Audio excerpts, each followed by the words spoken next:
Hello, hello, good afternoon, good evening, wherever you are in the world. Welcome.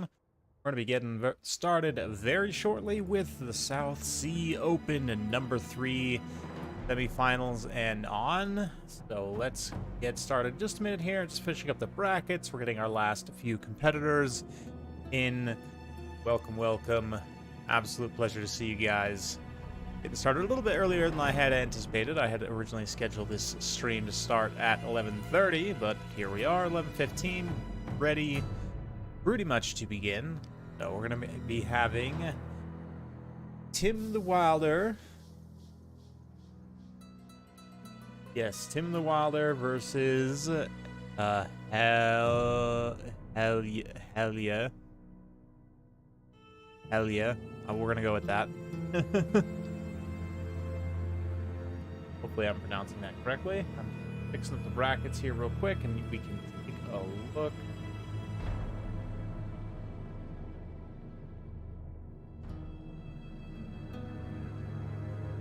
Outer region in the same spot he was in last week, which is just great. Honestly, just makes things so much easier. Even Star, champion from the first 2 South Sea Opens, did not join today, and then the second place from last week, Alric Raul, got bounced by Outer Region, so we'll definitely have some interesting matchups for today. Let's go ahead and take a look at the bracket as it currently stands. We're going to have the Tim the Wilder versus Helia up first, then Outer Region versus either Dedoxin or Subutai in the other brackets. Go ahead and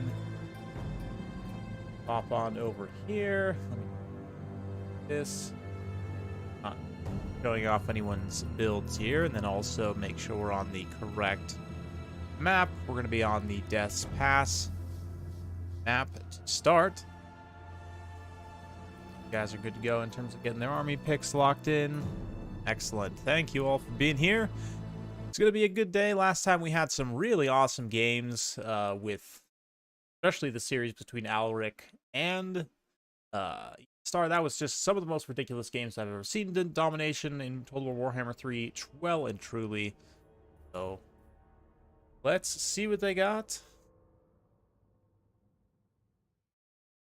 Chat back up here. Go and let filter in a little bit.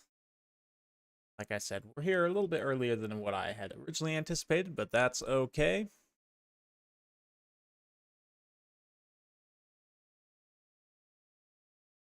Let's see. So the maps are going to be Death's Pass, and then we'll jump to probably Arnhem next. Arnhem. Yep.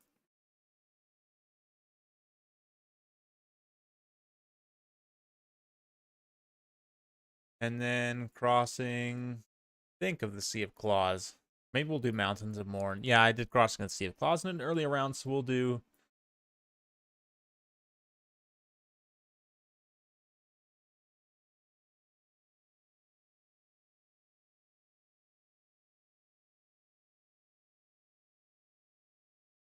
yes. We'll start with Death's Pass, and we'll go to Arnhem on the second game of the semifinal round, and Born for the game 3 if we get to it. Hopefully we do get to it. I would like to have some excellent series today. Great players joined in. Nothing too crazy. You know, summertime. A lot of people are going on vacation. I myself going on vacation in a couple weeks with my family. So I would expect now's the kind of time of year where tournaments start to slow down a little bit. I mean, some people are going to be like off from university, for example, so they'll be around to play when they otherwise wouldn't be. Yeah, lots of vacations. So I'm going to be going to California initially. My sister wanted to go to Disneyland for her birthday, so myself and my other siblings are taking her there. And then from LA, we're going to fly to Lulu, Hawaii, and stay there. My girlfriend's, some of her family is going to be going there, so we're going to go stay there with them, go to the beach, hang out there for a few days, and then come back. And so yeah, I'll be gone for a solid week in June. Up here in just a couple weeks, actually. But Yeah, how about you guys? How are you going to be passing the time until Immortal Empires comes out? I mean, thankfully, for most of us in the world, it's summertime, right? In the north here, and have fun, enjoy the outdoors. Us gamers that actually go outside, go enjoy some fun time outdoors. Go on vacation, go to some fun, go visit some historical sites if you're more of that type of person. I am planning on going to Pearl Harbor while we're in Hawaii, just because again, I'm a big history geek, big time. So, yeah, we're gonna go to Pearl Harbor probably. We're probably gonna go just to a bunch of beaches. What else? Go to the like cultural heritage center there as well. Lots of shopping, of course.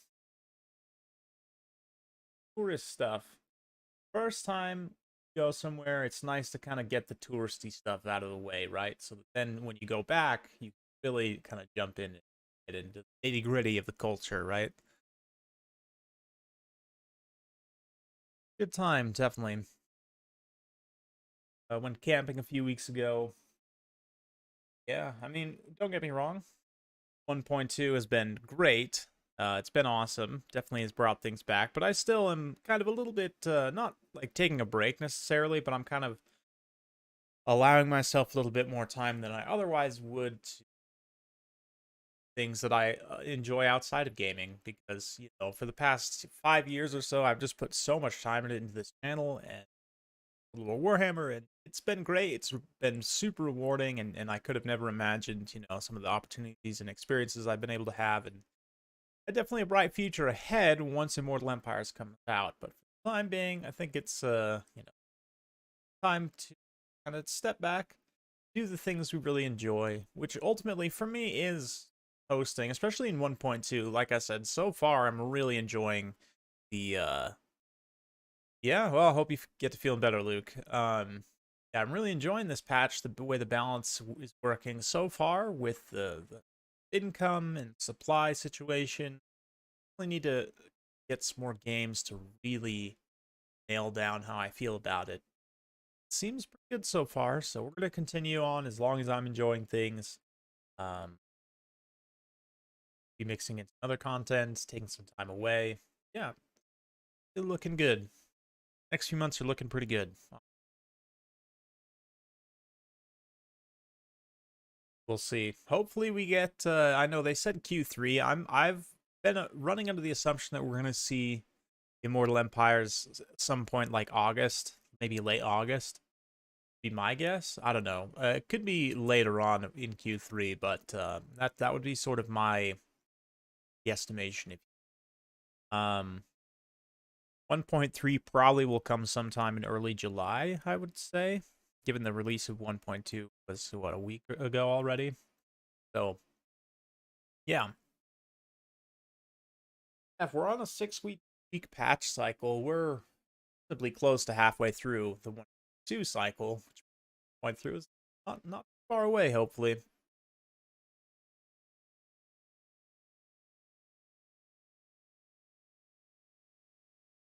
Get a little bit of coffee on the side. Gotta get just a low dose of caffeine. Help me stay in this. Because believe it or not, casting is very tiring. Like, man, some of the best sleeps I've ever had in my life, and I'm someone who suffers from chronic insomnia, right? Like some of the best sleeps I've ever had were after hosting like super long tournaments. Like, when was it? Wasn't last fall? Was it a year ago maybe? When I was able to host a tournament for Creative Assembly, able to host a qualifier for one of the Ever Chosens. I think that was in 2020. That was that was really amazing, honestly. But that I didn't have to, but I chose to cast a lot of the tournament. I ended up casting it for some 5 hours, I want to say. I'd have to go back and check, but I mean, I've never been more exhausted in my life, I think. And we're talking like even after a grueling 2-hour workout where I ran 2 miles, did like, like 10 different heavy lift sets, somehow just the mental draining that casting brings, it's pretty intense. You gotta be just focused and locked in, constantly talking, and your voice gets tired, your brain gets tired. Yeah. Not that I'm complaining, I'm just saying it's, you might think, you know, you're just sitting in a chair talking. It's not that, wouldn't be that exhausting, but in fact, playing too, don't get me wrong, playing in a long tournament, like if you get far in a long tournament, that is almost equally as mentally exhausting. It probably more so actually, because it's, the stress is high, especially if you're, you know, in a very high level game with a lot on the line. Interesting. This, the psychological aspect of World War Warhammer is one that I've always kind of been fascinated by, and I'm sure there's multiple, you know, PhD research papers that could be written about that. What kind of sports psychology, right? But I think these guys are pretty much ready to go. I may go spy some builds here. Let me just pop up the screen blocker very quickly.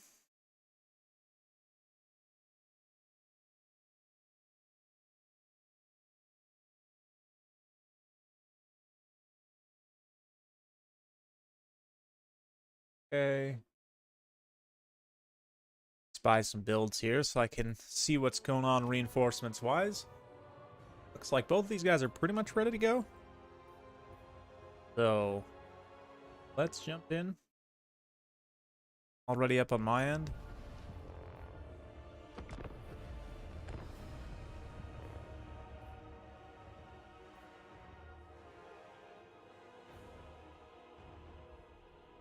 Yes, interesting. It's going to be interesting pick for sure.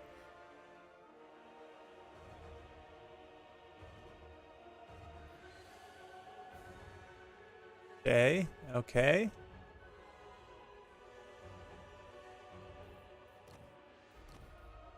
Interesting. Okay. Yeah, quite a bit of interesting stuff in both of these armies. I mean, obviously, you just looking at it on paper, like the Demons of Chaos have a lot more demons, but the Warriors of Khorne are so strong for their cost. Like, they're some of the best heavy infantry we've ever seen. Probably pound for pound the best individual heavy infantry seen in Total War Warhammer so far. So it is pretty legit to be missing those. That does kind of put Demons of Chaos in a little bit of a weird situation. Specifically here in this matchup, you do have Bloodletters, which trade great head-to-head, right? So, see?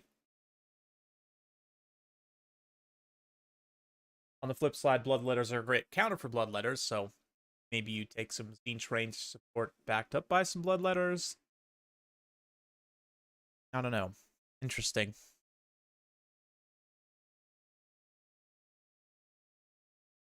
Hey, no worries, Great Book of Grudges. Enjoy watching it back. Hopefully we get some good battles for you. And if I can remember, I'll try and put some timestamps. But no promises on that one.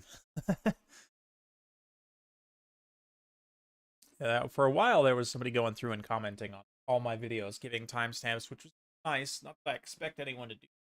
When they do, it's nice. But yeah, unfortunately, I don't often have the time. Or when I do have the time, I often forget or prioritize doing other things. Just, it takes some more time than what you would expect. Good, you know, 20+ minutes times, depending on how long and how many battles there were in a stream. Pouring a little ice water over here. Stay hydrated. No? Okay. So the Death's Pass loaded in. And we can take a look at their starting armies. I can tell you what I saw of the Demons of Chaos Reserve is quite a bit of wide chaff. Like, I think there's quite a bit of Nurglings and the Khorne Fleshhounds. Obviously, both great choices. Both have Vanguard and can support each other reasonably well. So, assuming that didn't change, we'll expect to see those. Similarly for Khorne, definitely a lot of dogs in reserve. Up front, we're going to see the triple Exalted Bloodletter, including the Bloodforged Hosts. I'd love to see these guys. Massively powerful Regiment of Renown. Huge combat stats. I mean, 52 attack with 36 charge and 13 bonus versus infantry. Means that, yeah, these guys, they're going to just get out of control real quick, especially on the charge. They'll be pretty much, I mean, just even without the anti-infantry bonus, that's what, 88 charge 88 melee attack on the charge. So just ridiculous, truly. 60 armor also. A little bit of extra armor does help there. We've got a cultist, some halberd warriors. Looks like a herald spawn as well. So a nice little block of stuff. And all the bloodletters are actually hidden in the woods there, ready to take a flank engagement. While the Demons of Chaos also take the Hellforged host. He's got some Nurglings up front, some more Exalted Bloodletters, Plague Bearers, Exalted Bloodletters. So both going triple Exalted Bloodletter. Very interesting. Blue Horrors, Blue Horrors. Plus we've got Caress, the Darkling Prince. So this is the Slaanesh multiplayer Demon Prince. Got one crab claw arm, the shield. It does come with a missile block chance, 50 armor, armor sundering, anti-large AP. Yeah, basically the same as the Keeper of Secrets in terms of weapon strength profile. I think the attack and defense are also about the same. Devastating flanker. It's got Acquiescence, Lash of Slaanesh. Let's see here. Yeah, of course, there's not going to be any spells or Khorne. Probably just Locus of yes, Locus of Wrath for the extra melee attack buff from the Herald there. Let's see, some reinforcements being brought in. No, not yet. Yes. Yes, here we go. Fleshhounds, like I said, Fleshhounds in reserve for both players is to be expected. Kind of surprised we didn't see an Exalted Bloodthirster. Maybe double Bloodthirster, air snipe even. Just because, again, you can, anytime you're fighting against Demons of Chaos, this is the one thing that they are predictable on, is that you can guarantee they're going to have an expensive, powerful flying lord. So if you can do stuff to play around that, whether that's block them down, snipe them out, do whatever you can to limit them, that will benefit you greatly, and you'll be able to reap a lot of value that way. But no Air Force whatsoever for Khorne here, just relying entirely on the ground game to get it done. Herald on the Juggernaut, just sizing up his opponents here. This is a pretty wide army, and pretty scary army at that. The Bloodletters supporting Blue Horrors here is definitely very scary. Here.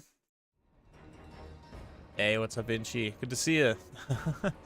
Good evening from Sweden. Excellent. Man, I need to get out to Sweden one of these days. Come visit. Yes. Anyway, so both players just very patiently kind of biding their time here. The Demons of Chaos do have enough presence to just come up and seize. They got the Festering Stooges online as well, alongside the Bloodforged host. So I chose not to limit the regiments of renown for Demons of Chaos, just because I wanted to see what it would be like if you brought multiple of these elite infantry regiments. How much of a difference would that actually make?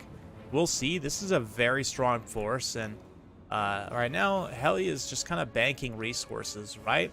And not necessarily contesting heavily in the center, but just sort of folding back a little bit here, bringing the spawns and the halberds back to side cap this objective. Looks like, I don't know if these Exalted Bloodletters, they have not emerged from the woods yet. They are now emerging from the woods, so they might still, yeah, line of sight still going to be blocked momentarily. But once Tim the Wilder sees this flank developing, he should be able to respond, get at it. But interestingly enough, wow, they must be line of sight blocked from the hill, and he's just flying low enough that he can't actually spot them. So it looks like they've finally been spotted, but was able to stay hidden for quite some time. It's going to draw significant resources away. But the biggest thing, even these Hellforged hosts really don't want to be getting shot by the Blue Horrors as much as they can avoid it. So he's got to use the Fleshhounds to good effect. Maybe take a little flank right here, come nuke one of these Nurglings, and come around and get into the Blue Horrors. But a little bit of an awkward situation right now, though. Elia doing a great job of playing the objectives, just split pushing on each side. There wasn't a lot of Slaanesh cavalry brought for this Demons of Chaos build, so there's not going to be a ton of ability to respond with mobility. But that being said, a huge swarm of infantry can definitely be strong enough to make your presence felt. You can see he's collapsing with a lot of resources now, very slowly, but still the tide of demons is incoming towards this side objective here. So Helia could just completely fold back up and around this hill, since there wasn't any, force sent to cut them off here, and only a token force to hold this. Superior mobility of the hounds would allow them to just kind of pull away, but instead he is committing to an engagement here, getting into the blue horrors, and that will quickly result in these flesh hounds getting torn to shreds, burned alive, and just otherwise dealt with in the most horrific fashions. Really just all 4 Chaos Gods beating down on this poor unit of flesh hounds. So there you go. Demons of Chaos in a nutshell. But here come the flesh hounds now, getting a really nice rear charge on this huge blob, and the Hellforge hosts getting into combat. They're going to start to cleave through all of these infantry in a huge hurry, maximizing that charge bonus. I guess they didn't really maximize it. They weren't able to all get into contact, but nice little Lash of Slaanesh there. Of course, the magic resistance will help somewhat against that. Let's check back into the center. So far, nothing. A spawn and a halberd, too. It's quite a bit of resources just kind of holding there. You might want to bring these guys up and try and help them capture in the center rather than just leaving them over there. You can quickly respond if demons try and capture. But right now, oh man, this is nasty. The Hellforge host had initially got a pretty good engagement here, but some disgusting volleys from the Festering Stooges and from those blue horrors just absolutely savaged them. Festering Stooges probably paid for themselves. No, actually, not even quite half, so that's interesting. Nice spread damage, I guess, between a bunch of different targets. And this is a lot of value to be losing out for Helia very early on. Yeah, almost 2,000 damage value. But he is definitely punching back very hard, don't get me wrong. Khorne, of course, will hit quite hard, and we got a nice Exalted Bloodletter versus Bloodletter. Of course, the Exalted Bloodletters get a charge, and they're also just superior anyway. The Hellforge hosts do manage to hang on. They're unstable, sustaining damage, but they do manage to hang on for a little bit of extra damage before they go down. How much damage value did they do? It's okay. It's not a complete disaster. They're able to make up at least kind of half their value, but definitely not ideal by any means. The Cultist also gets routed off. Yeah, this is a pretty rough engagement. More than 3,000 points now behind is Helia, behind Tim the Wilder in terms of army damage value. So pretty brutal stuff all around. Are you winning, son? It doesn't look like it, but hard to tell sometimes in Domination. Again, from a victory tickets perspective, Helia is actually in a pretty good position. Tim the Wilder still just barely is not capping this objective, just barely is getting his units onto it as we speak, begin the capture process, but probably could have passed through a few more units up onto there a little bit sooner. These spawn getting it viciously burned by those blue horrors, more bloodletters charging in as well. So right when it looked like Khorne might be able to split push and take this objective, a lot of this force is able to turn around, respawn, come back this way. We got the spawn collapsing in, though. We've got more infantry just kind of pressuring this side. So in terms of objective play, Helia is taking it on the chin. He's now like 5,000 points behind on army damage value almost, but just keeps getting further and further behind. But I mean, right now he's definitely not far enough ahead that he can win with the 1 cap. So he does need to maintain a 2 capture. Let's see, though. Tim the Wilder definitely needs to be aware of this fact and just path his units on. Even his ranged units really should be pathed onto the objective as much as possible. You can play as Daniel, not necessarily. So in multiplayer for the Demons of Chaos, there's a bunch of like custom, or not custom, but pre-made demon princes that you can use. This is one of them right here. He's a Slaanesh demon prince, as you can obviously tell. And then of course you can use Be'lakor as well. But yeah, for the time being, I've just decided to implement it as is. You can character load your own Demon Prince, potentially in other situations, but not in this tournament. Maybe I'll do another one later on where you can bring your own Daniel. I think that'd be fun. Let's see, it looks pretty grim now. Although Helia's ahead on points, the lack of full capture weight and the fact that they're probably just going to lose this engagement in the center anyway, these Khorne warriors will, does mean that it's looking pretty grim, but good macro in terms of, again, split pushing the side objectives, whereas Tim the Wilder is just kind of over blobbing a little bit here with tons of infantry. If there was a Khorne sword, oh, this would be such a juicy blob to drop that in. It's kind of undeveloping a little bit right now, but man, if there was one of those Blade of Khorne drops, That would have been absolutely brutal there. But nice side push from Khorne. Looks like they're not quite capturing this objective with what they've got on it. The Flesh Hounds Cultists not quite outweighing these units of infantry, but there's more Khorne infantry coming in. We've got some more doggos coming in as well. The counter collapse by the demons coming back here. Yeah, a lot of blobbing going on there from the demons, but so far, I mean, in terms of damage value-wise, they are winnings. See how it carries on for them. Demon Prince going to be landing here in just terrifying away. Cultist, anti-large claw, definitely doing quite a bit of damage.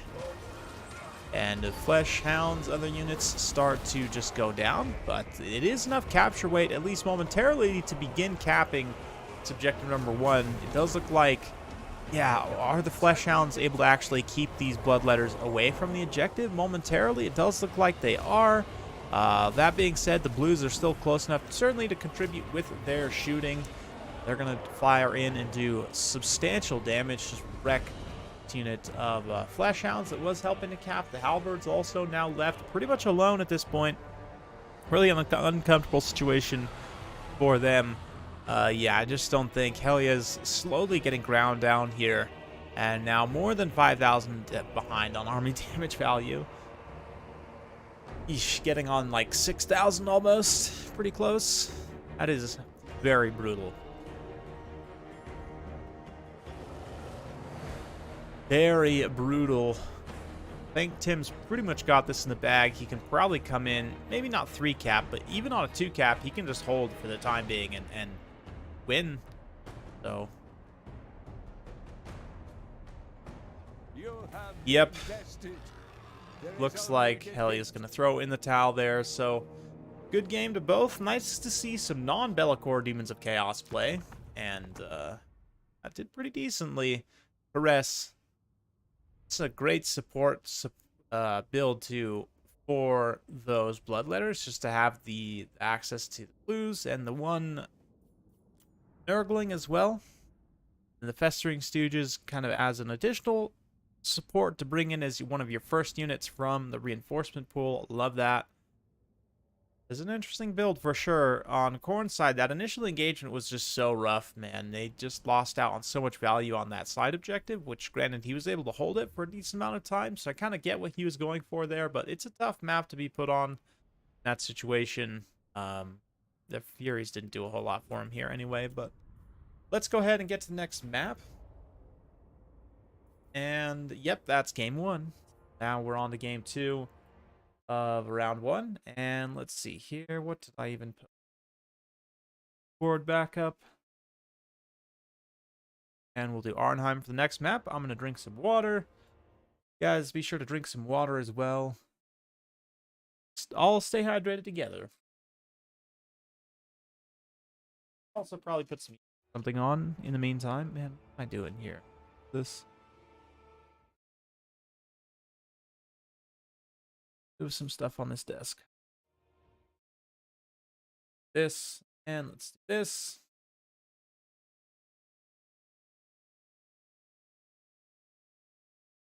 Okay.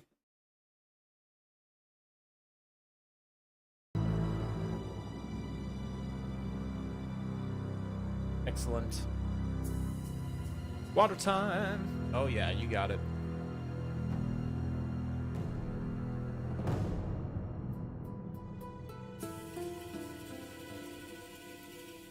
So refreshing and delicious.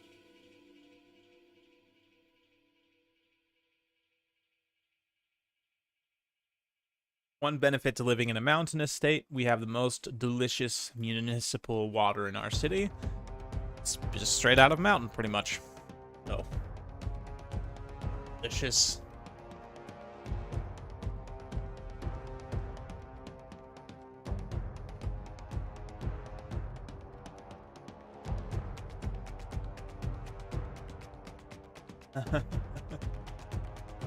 Oh, yes. Yeah, it was interesting that just mass demon infantry, mixed demon infantry actually is quite strong in Domination. I can definitely see the power there. On the flip side, though, I almost wonder It's too bad the Gorby's chariots aren't a little bit better. They were. That would have been a great counter, actually, to all of that infantry. It would have just been able to raffle stomp over the majority of them. And then, you know, 1 or 2 units to protect against the big flying demon prince. Thing.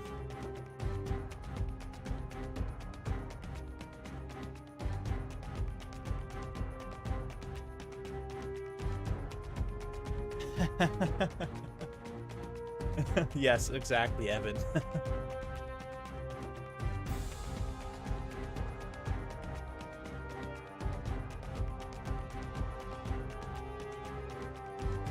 don't know how many of you guys watched the new Kenobi series. I have to say, majority of it I enjoyed. There was a few kind of continuity error type deals where I was like, okay, like that's a little bit of a jump. Like we missed some things clearly, maybe in editing, but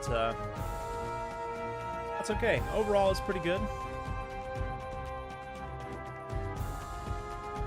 Yeah, I mean, they did a good job showing him kind of being like beaten down and broken, I would say. But, so that was Daniel beating Korn, pretty much. Yeah, it's a multiplayer Daniel. I think if you were to build Daniel with those same parts in campaign, he'd actually be much stronger now, because these multiplayer Daniels were not updated when they did the big balance pass for all of Daniel's body parts.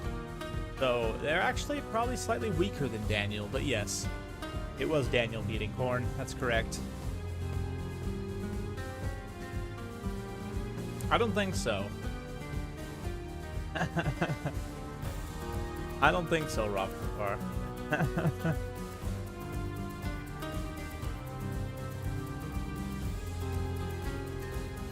Yes. It was good, though. All pretty good.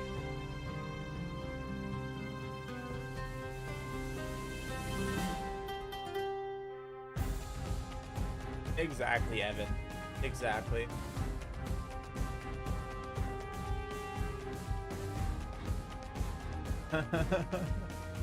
Oh, yeah. Definitely.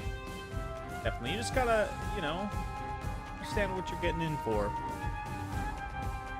Some things are predictable, some things are fun.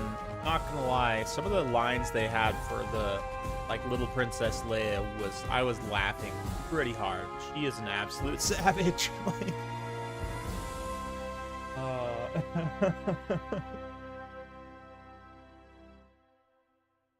Is loading characters option viable outside of demons? You know, if you want a specific setup, it can be. It's a little bit weird in practice because you don't get the items, right? You don't get any items, in fact. So, like, for any character type that has items that are really strong in multiplayer, it's not. But for a few character types, there are abilities that you wouldn't have access to unless you save a character from campaign. So in that case, it can be pretty good, actually. So, yeah, I agree, Mela. It's a little bit, you know, sometimes in the chase scenes were a little bit silly, like her like running in the forest from these bounty hunters, and then yeah. Anyway, she's good. The chase scenes were a little cheesy, a little silly for me, but she definitely was on point. Absolutely. And the lines, man, the writing for her was also really good. Like, oh man. Just so brutally honest. It's great.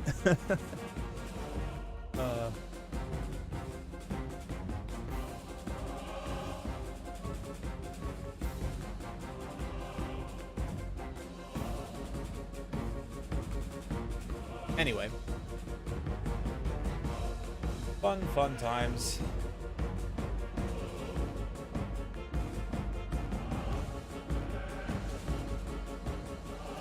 Right?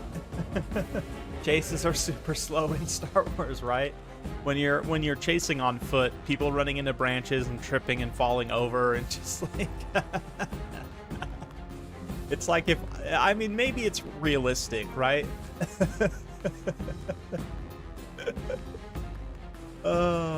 I don't know. Oh, they're waiting on me now. Okay, let's get started. let's get started. That's enough of the Med 2 music for now. Thank you. Lifted to the hot plate.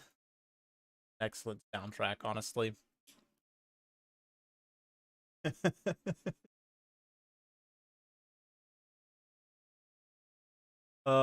Yeah, the like crowded like Mos Eisley chase scene is overdone, I think. Let's see what we got. Slaughtermaster, double stone horn. Wow, never seen that before. And then we've got a bunch of stuff. We got some Iron Fists I saw, which are obviously the best pick of ogres in this matchup to get that missile block chance. Good. What else?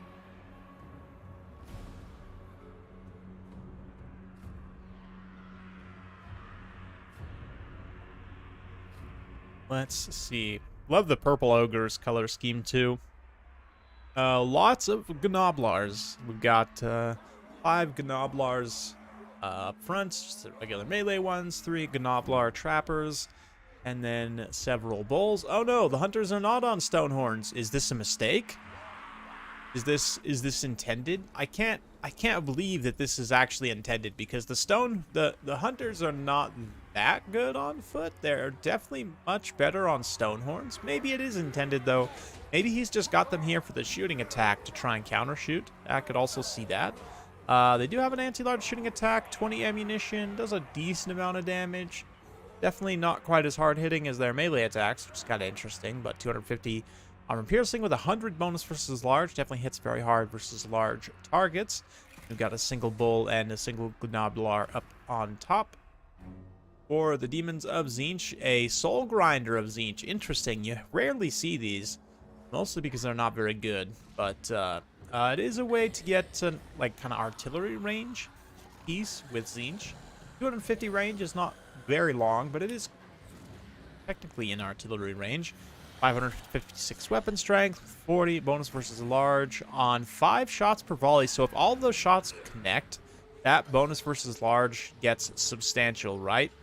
So it's 40 times 5 is a lot. So it can do a hilarious amount of damage if it actually makes contact on the right target, but we'll see. Because it is a multiple shot, many times some of those shots will miss, and the DPS ends up being pretty poor as a result, but we'll see.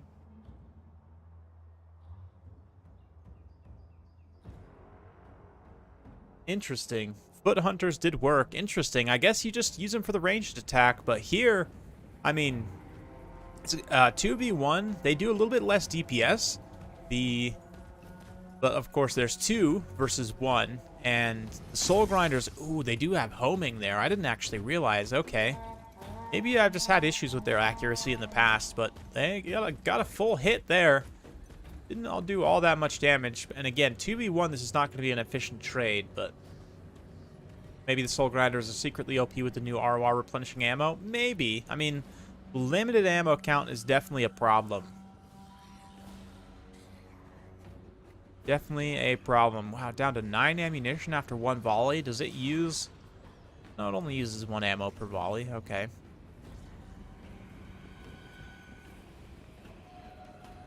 It was an Ogre Mirror you saw perform well in. I could see that. Here, I would think you need the missile resistance of the Stonehorns. Like, it's just so nice to have, because missile resistance applies to all missile attacks, including magic missile spells, abilities, even dragon breaths technically count as missile attacks. Anything that has missile, or like obviously any of these regular ranged attacks of units.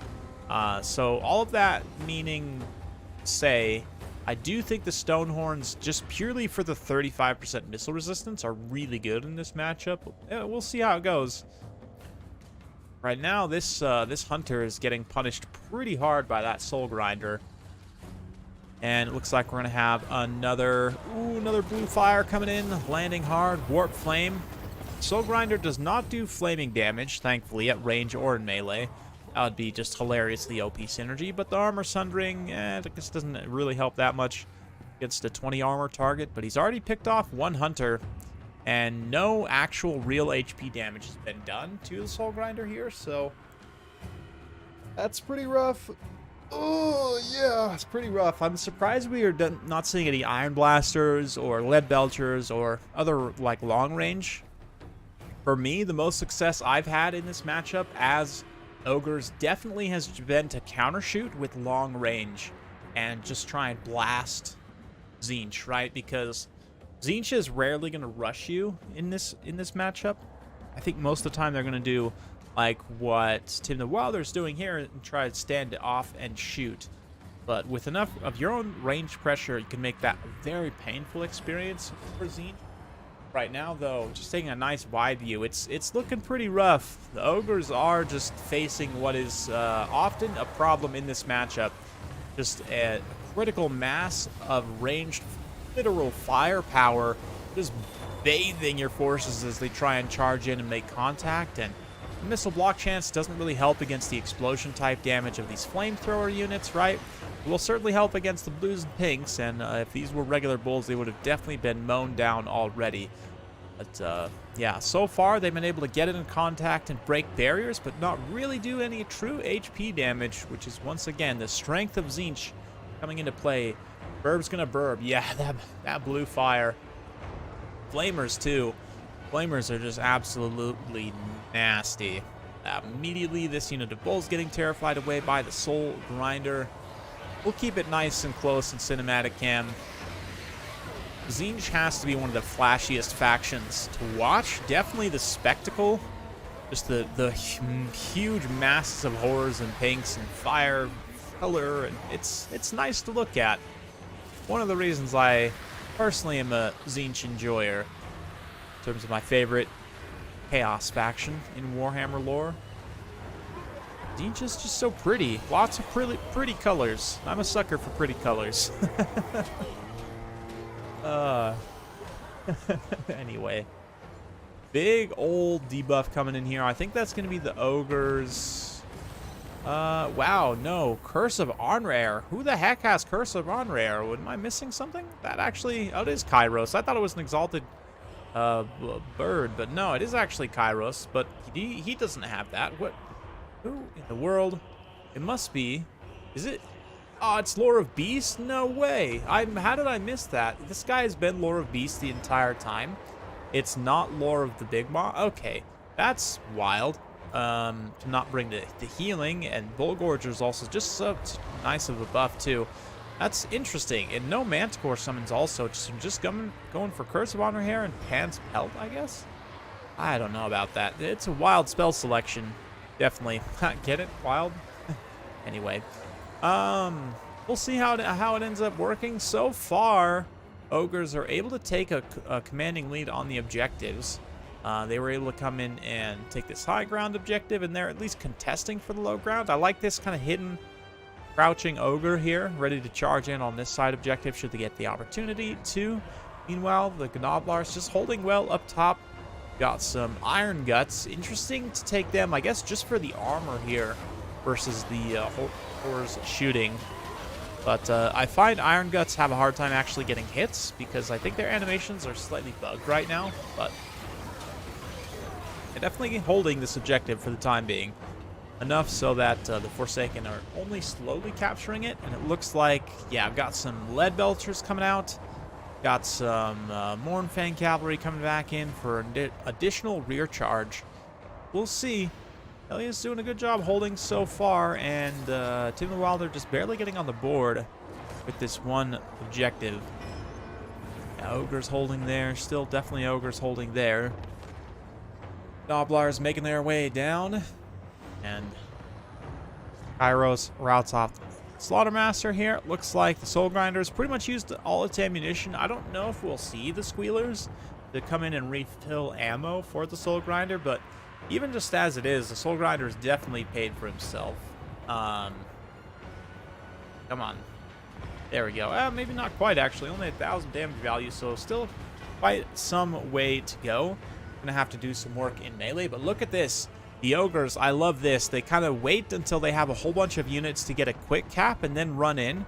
It is going to draw some Tzeentchian units away to respond to this, but since he lost the center objective, he's just trying to maintain capture, right? And even though, once again, Helya is a little bit behind on army damage value, just trying to maintain that capture as best he can. It does look like he'll be able to get on this objective, and in terms of units on the field, No, Helia is actually not that far behind. He's got a full, 19, 18 units on the field, maybe just retreated a couple, but he's not doing too bad in terms of getting behind on value. But this is rough. The fact that he maybe could have retreated a few of those units, like, yes, he did come in and actually, oh no, he didn't actually get the cap on the objective. That's rough. That is very, very rough. That could afford Tzeentch definitely the opportunity to get back in terms of victory score, but let's see. Yeah, looking pretty grim as it's 3,000 difference in, sorry, 2,000. Oof, getting tired. 2,000 difference on army damage value there. No, 3,000. Gosh, guys. Yeah, army value delta is approaching the danger zone. It is. It definitely is. Definitely. Helia was maintaining there, but that break, I mean, I kind of applaud going for the objective, but at the same time, probably just retreating those damaged units and trying to put together a more cohesive push. But it does look like we're approaching 3-cap territory again for Tim the Wilder, so rough. Definitely rough.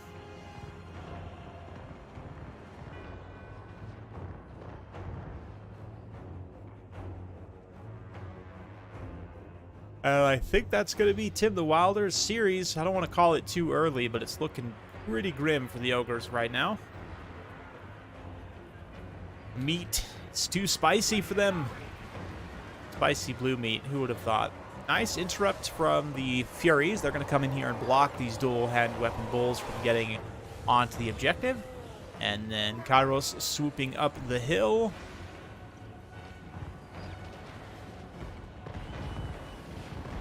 And doing great. Doing great. Soul Grinder still completely healthy, so maybe the Soul Grinder is a decent pick in this matchup. I don't know. Again, I think the mistake definitely for Ogres was not taking enough range pressure from the beginning. Like, you needed those, the lead belchers from the get-go. Probably have them in your starting army to just immediately put pressure on Tzeentch. And then, you have your lead belchers firing, so they're already barrier damage. The Soul Grinder, when your hunters pull up into range, they can then just start hucking their spears and doing actual HP damage. Because look at this guy. Harmonic Convergence on him from Kairos, which love that synergy. 7163 on attack defense stats. Also got, full HP, completely untouched in that way.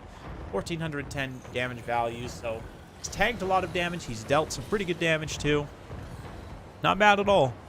Definitely not bad at all. I've struggled personally to find a use for the Tzeentch Soul Grinder, but come to think of it, actually, early in the Tzeentch campaign that I did play through and beat, I do recall using Soul Grinder to good effect against some of the early Ogres you have to fight. But anyway, that's going to pretty much be the series. Ogres making their final push, but at this point, full 3-cap. I think that's pretty much a GG.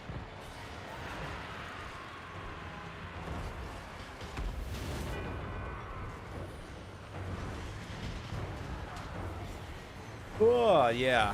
Another nice Harmonic Convergence. Love that synergy. Even though Kairos is a little bit awkward to use in practice, his low stats just mean that oftentimes you're not going to be getting value from his Terra. Because you don't want to commit him to melee at all, given his expensive cost and everything. But going to have another cast here? Something? No, I don't know exactly what that was.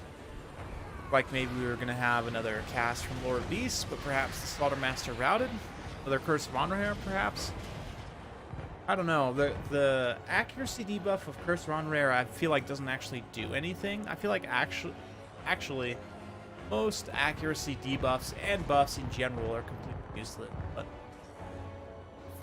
yeah, seems like any SEM with large HP pool and Tzeentch barrier would be pretty good. That is an accurate assessment, Evan. That is definitely an accurate assessment.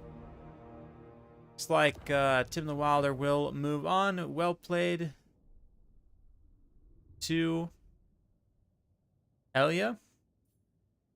And that will take us over to the bracket. If we take a look over here, the Wilder now moves on to the final, and we'll get Outer Region and his opponent in shortly. Let me just check to see who that will be.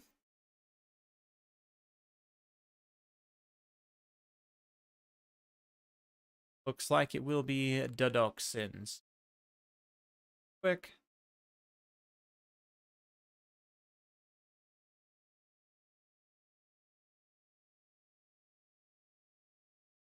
Excellent.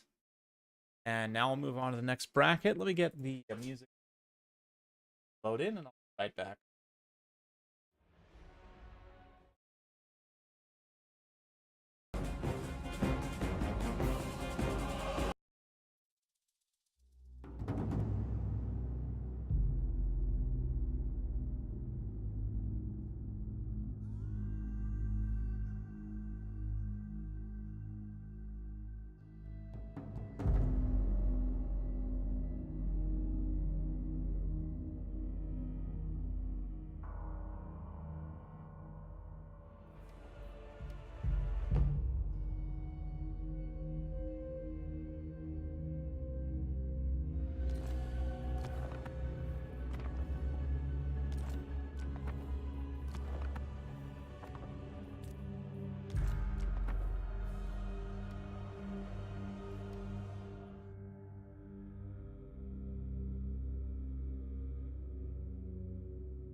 Okay, I'm returned.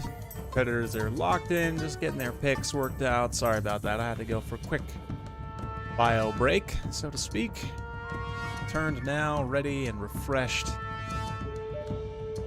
Getting started very shortly. It looks like it's going to be Demons of Chaos versus Khorne again, which is just fantastic. I was hoping we would see some Cathay or Kislev today, but so far, not yet.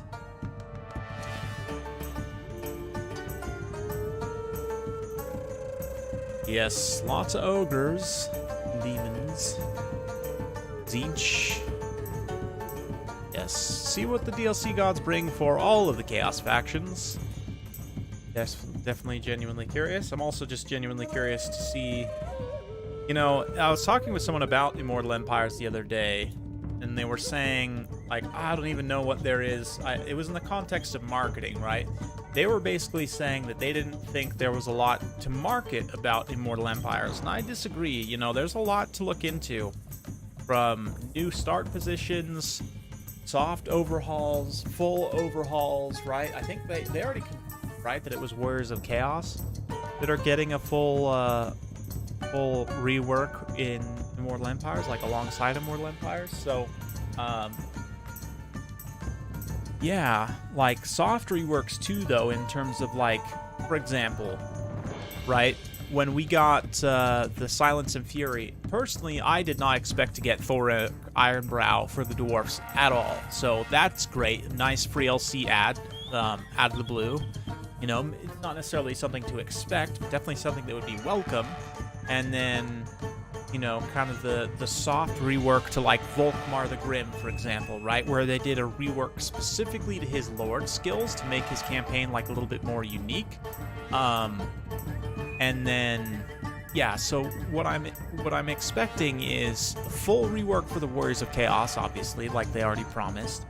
And then I could see them doing some soft reworks of some Lords, to give them maybe some new skills, maybe some new start position, obviously, but just like new skills, new interactions, maybe kind of reworking how one of their mechanics works, perhaps. Yeah, just in general, I'm curious to see kind of how they update and refresh not only Warriors and Norsk in the future, hopefully, as well, but...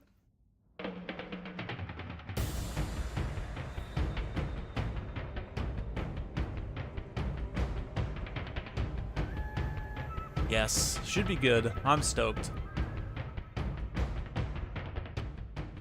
And all that stuff, you know, that's all stuff that Creative Assembly could, like, make blogs about, you know, like, oh, here's our blog about why we decided that, you know, this Lord should start in this position, you know, why we sent Tretch home to Crookback Mountain where he lives in the lore, or here's why we decided that, you know, we thought it was really fun that Snitch started in Cathay in the Realms of Chaos campaign, so we decided, you know, why not just do it for Immortal Empires as well? So you start with Snitch there. Or here's why Wulfric is wandering, you know, or why Nakai is wandering to this and this place, or whatever. So, I don't know. Personally, that's something that they could hype up quite a bit. There's a lot they could do with hyping up Immortal Empires, even just showing, like, the ogres fighting Bretonnia, or, you know, like, showing demons of chaos of various types fighting the elves of various types, or, you know, there's a lot they could do. A lot. Anyway, speaking of demons of chaos, got my screen blocker up still, so let's switch on over to the game as they have got started and loaded in. We've got Be'lakor versus Skarbrand, so a nice legendary lord clash between two powerhouse demon lords. We've got Nurglings up front for Be'lakor, backed up by Blue Horrors. He's got the Festering Stooges, Blue Horrors, and the Blazing Squealers. So, ooh, this is a nasty, nasty synergy. I didn't even think about this, but this is actually brilliant. So, the Exalted Plaguebearers have extremely limited ammunition, right? But they do an insane amount of damage. If you can refill their ammunition with the Blazing Squealers, oof, that's just cruel, honestly. That is just rude. Wow, I thought of doing that. That is really strong. Okay, and then we've got Scarbrand here, backed up by some warriors, some warhounds. We've got more warriors here, some more halberds, cultists, spawn, and some exalted bloodletters over there. So, yeah, I like this synergy a lot. That is just brutal. These two elite ROR infantries being used in tandem. You can see the blue, purple-footed, festering stooges. Just absolutely loving life out here. Look at that little nurgling. Popped out. Take a look.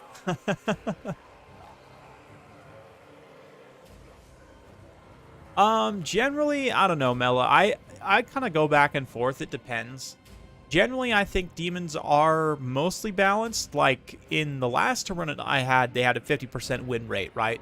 In the final. So far today, they've been looking pretty strong. And I will say, in the last tournament, I didn't have people really taking too many of, like, multiples of the Regiments of Renown, for example. But potentially, they might be too strong. But I've run most of my tournaments so far, allowing Demons of Chaos just because I feel like it's good enough. Well, that's not true, though, Matthew. They don't have any of the mortal units, right? They're all chaos units, which you can kind of plan around that. And not only that, but like I've said several times, you can guarantee the Demons of Chaos are going to have an expensive flying lord, because that's the only thing they can take, right? They literally can't take anything else. So if you plan around that and sort of understand, like, okay, I'm going to need to snipe an expensive, powerful flying lord at some point in the battlefield, or have the tools to deal with them at the very least, then, I mean, that in and of itself does put you at a pretty good advantage. And neither of these Khorne players so far have taken a double Thirster in the air, which would be my first thought, would be just to go hunt the Demon Prince with double Thirster in the air. And, you know, unless he brings like a ton of Plague Drones, there's basically not going to be much he can do.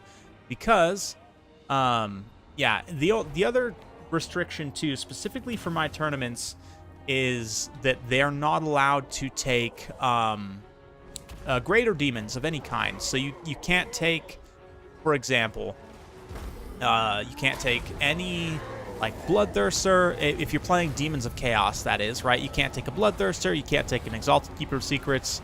You also can't take any of the Soul Grinders either. So right now, though, Scarbrand is just getting hammered here as he's not actually doing any attack animations in return. That being said, the Hellforge host just got summoned on by a unit of Bloodletters. That is insanely cost-effective right there. They are just getting hit in the back and just traded out costs one for one by these Bloodletters, at least momentarily, until they turn around and start fighting again. But look at Scarbrand. He comes through, reacquires his target, gets a nice charge, and hits Bellicor. Bellicor pops that Shadow Shroud, helps shrug off some of that damage. But yeah, man, Scarbrand's actually taking a pretty big beating here. He didn't charge up his weapon strength enough, I don't think. He is up to 700, though. I mean, just from the 18 kills he's getting, there's up to 720.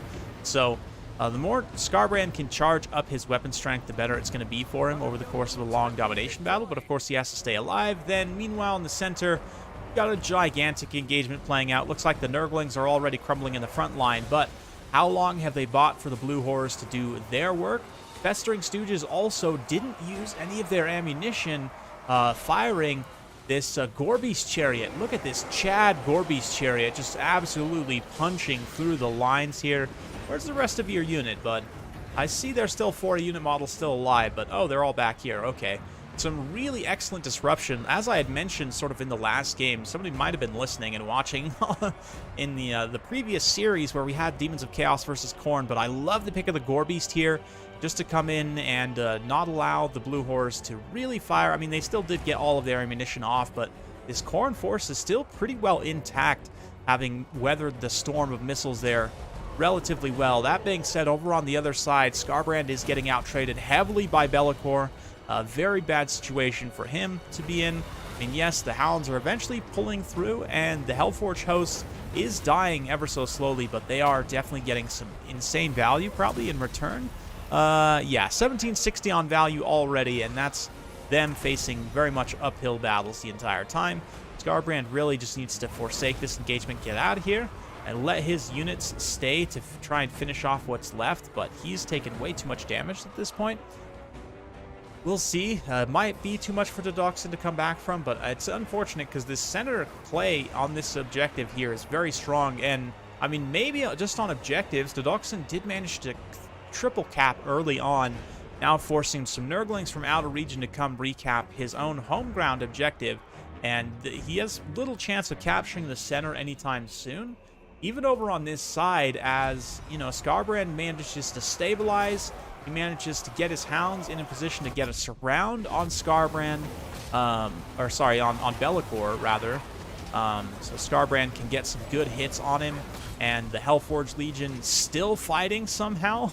They're finally going down right now, but they managed to rack up some insane value. But, man, Dedoxin actually wins. So despite the sort of really bad value trade initially, he is holding all 3 objectives and tactically just decisively winning here.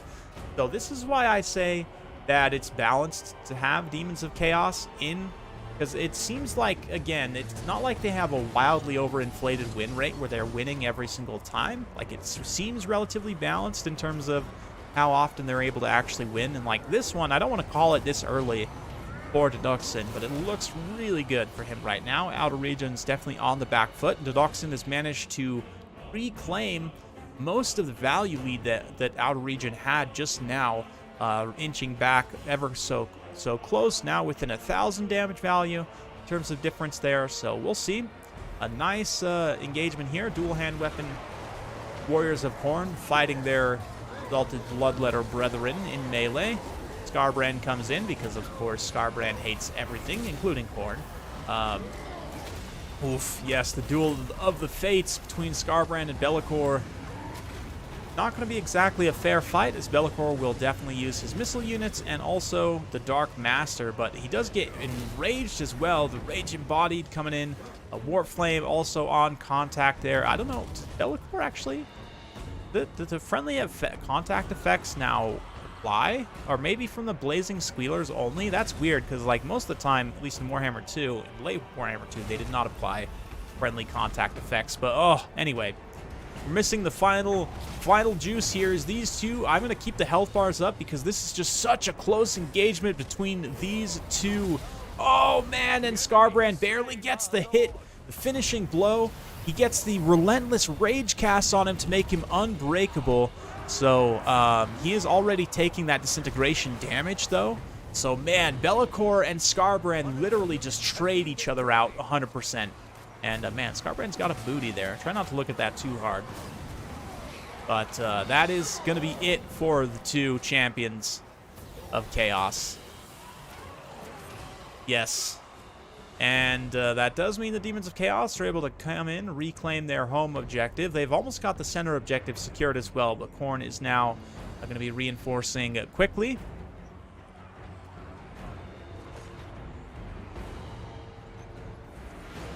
I guess they got de-exist again. Yes. Yeah, it's true. Unfortunately, for the current crop of tournament players, I don't know. Maybe I just need to start joining some tournaments myself and playing Cathay. Maybe that's honestly the answer. But the Squealers, man, look at how well the Squealers are hanging on here.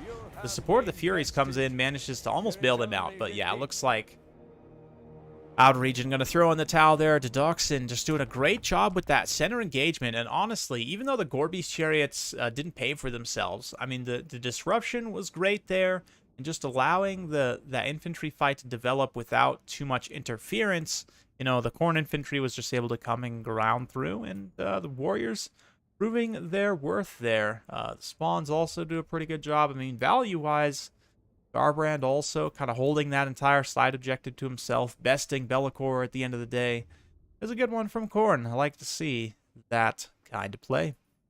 For Outer region here, I like the potential synergy. The Festering Stooges, unfortunately, just weren't really able to actually fire their ammunition, but I have to say, I'm very impressed by the Blazing Squealers, how well they were able to hold out, especially in the end there. Be'lakor didn't quite pay for himself. You know, he tried his best, but maybe a little bit more aggressive cycle charge, maybe like some Slaanesh cavalry to support that flank engagement in order to just have more mobile kind of pressure and more shock value. But anyway, yeah, good stuff. Let's move on to the next map. Get our favorite soundtrack playing once again. Yes, perfect. See what they can do.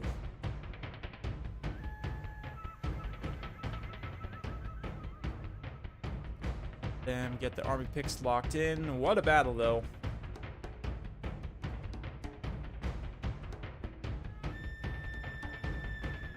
Yeah, Scarbrand, I don't know. I think there was a couple times where I think he was getting his charge bonus. I'd have to see. There was a bug in Warhammer 2 for a long time that I haven't tested to see if it made it over Warhammer 3. They did fix it late Warhammer 2, but basically certain units would apply their charge bonus like on every attack animation almost. I don't think Scarbrand is that way, but it could be. If he was getting consistent hits with less than 30 melee attack, it's possible that that's the case. Or he might have just got really lucky on RNG, to be honest. But, I think...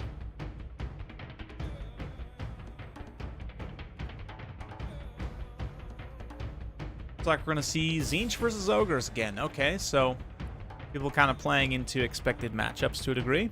That's fine. What faction am I most excited for when Immortal Empires drops? Well, personally, I mean, I am a known Empire enjoyer. I'm a known Empire main. So definitely the Empire for me is always number one in my heart. Bortonia is probably a close second. I loved playing, like, Reponse actually was one of my secret favorite campaigns of Warhammer 2. Like, I think Reponse was maybe the first Immortal Empires campaign I actually finished fully, like actually completed the victory objective.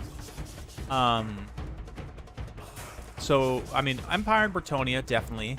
Greenskins also, mostly because Greenskins start within range to interact with a lot of the new stuff. Like, Greenskins and Dwarfs both, where they're at in the World's Edge Mountains, like, you're going to be able to interact with Ogres almost immediately, right? You're going to be able to potentially go find the Chaos Dwarfs once they get added in pretty quickly. You'll be able to link up with Cathay potentially relatively early on, get some trade going there, maybe get some Cathay and allied units. The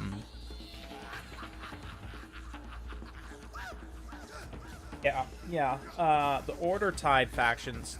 At the same time, too, I'm excited to see how Slaanesh interacts with all the elves. Like, I also had a really fun time playing Nakari's campaign and force vassalizing a bunch of factions, so definitely for Slaanesh, just getting the Thanos gauntlet of all the Order Tide factions, you know, that you can, all the elves and the humans, basically, right, on your side, and then just creating this dark Order Tide to conquer the world with.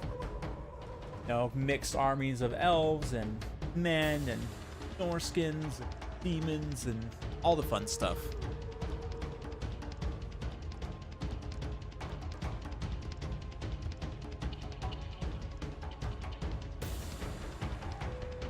There's just everything. The Lizardmen. The Beastmen. I mean, especially the Beastmen. I mean, are you kidding me? Like, being able to just wander off to anywhere you want in the world as the whole Bloodgrounds thing, like in Bay, or it's gonna be so good. It's gonna be so good. I think so. I would put my money on Dogs of War / Southern Realms. Probably it will be like a Talea / Estalia, and the Border Princes will kind of be their own separate thing, maybe? I don't know. I'm basing it mostly off of the old world sort of lore blurbs that Games Workshop has released over the past little while. But yes, I do think we'll get more than just the Chaos Dwarfs.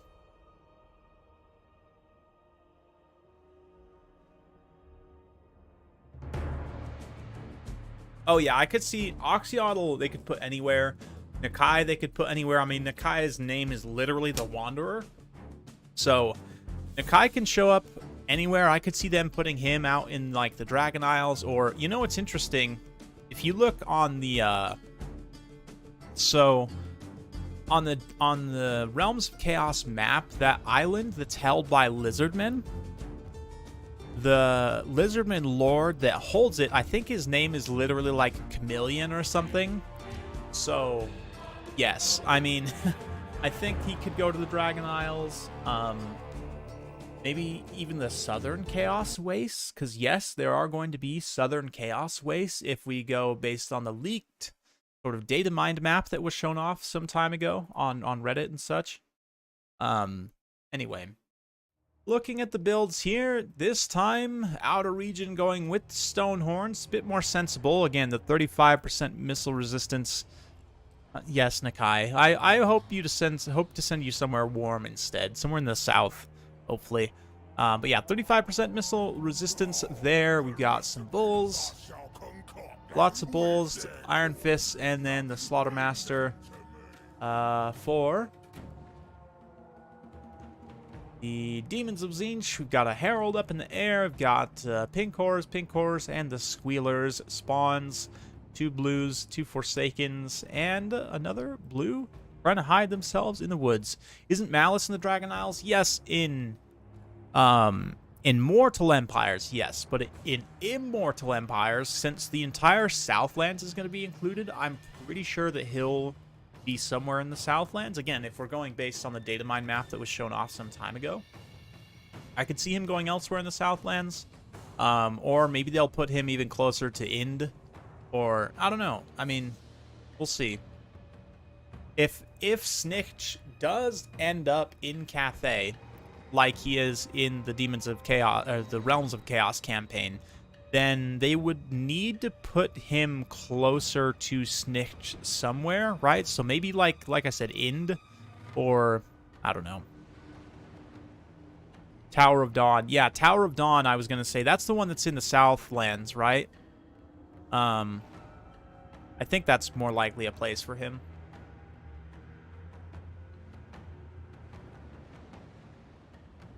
Anyway, guys are all moving up, taking their place, trying to get into a position to start firing.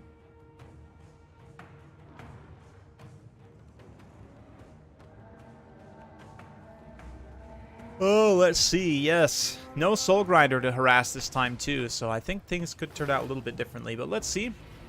Right now, the hunters are going to pull up, start to throw their anti-large jabs at these spawns. They're already doing some significant damage. Already busted the barrier there. Good stuff. We got a spawn down, folks. Down for the count. Yep. I love how when the spawns go down... Oh, he stopped wiggling. Okay. Tentacles are done. That's how you know they're actually dead.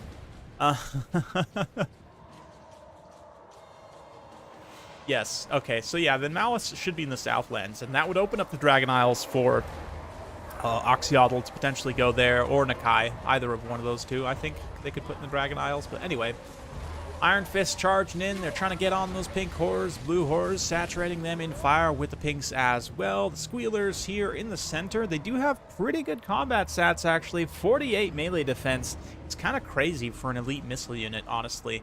And they can definitely hold out against a pretty sustained assault. 38 melee attack, also not bad at all. Only 32 weapon strength, definitely not amazing, but 10 AP, okay.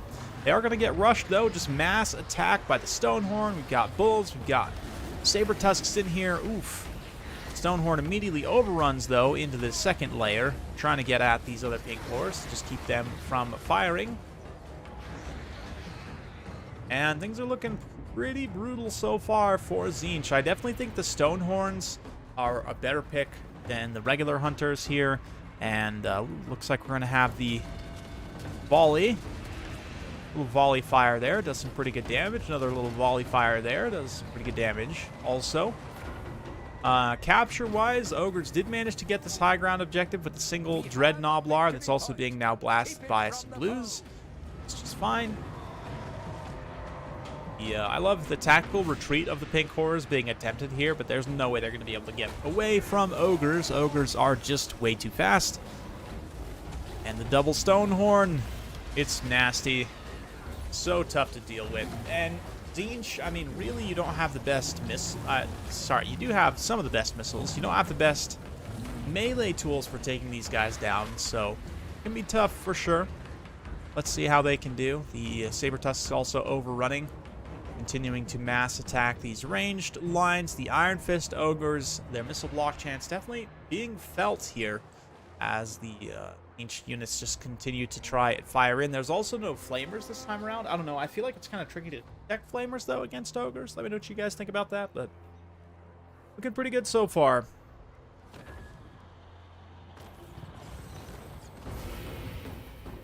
Looks like we might go to a 3 series here, but we'll have to see. Outer Region's definitely ahead on army damage values so far. Excuse me. But, yeah, definitely.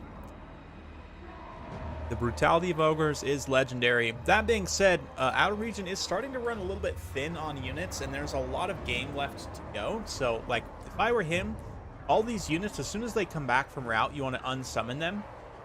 Right? You want to retreat them back into your reinforcement pool so they can begin healing. You definitely don't want to charge them back into combat, because then they could eventually shatter. That would mean they're not going to be combat available for at least a solid couple of minutes there. So you can see, yeah, the timer being popped there. As that unit gets withdrawn, we'll probably see the same thing here for this unit of ogres very shortly. So in terms of battlefield presence, although Dodoxin definitely has taken more damage, has less overall units on the field, the fact that a lot of the ogre units are routing does mean that they still kind of have a little bit more presence, especially here on this upper ground with the Screamers and the Forsaken, and then, of course, on the low ground as well. These very tattered bulls pulling back. Yeah, like this bull and this bull, probably both I would retreat and then resummon.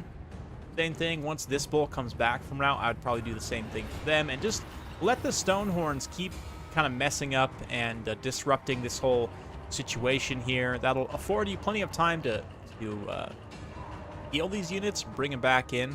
But for the time being, it looks like he's just going for the capture there, trying to seize this objective. Looks like, yeah, objective number 2 has been taken now by the ogres, resulting in not quite a 3 cap. The center objective, although the ogres are capturing it currently, is still technically under the control of Tzeentch.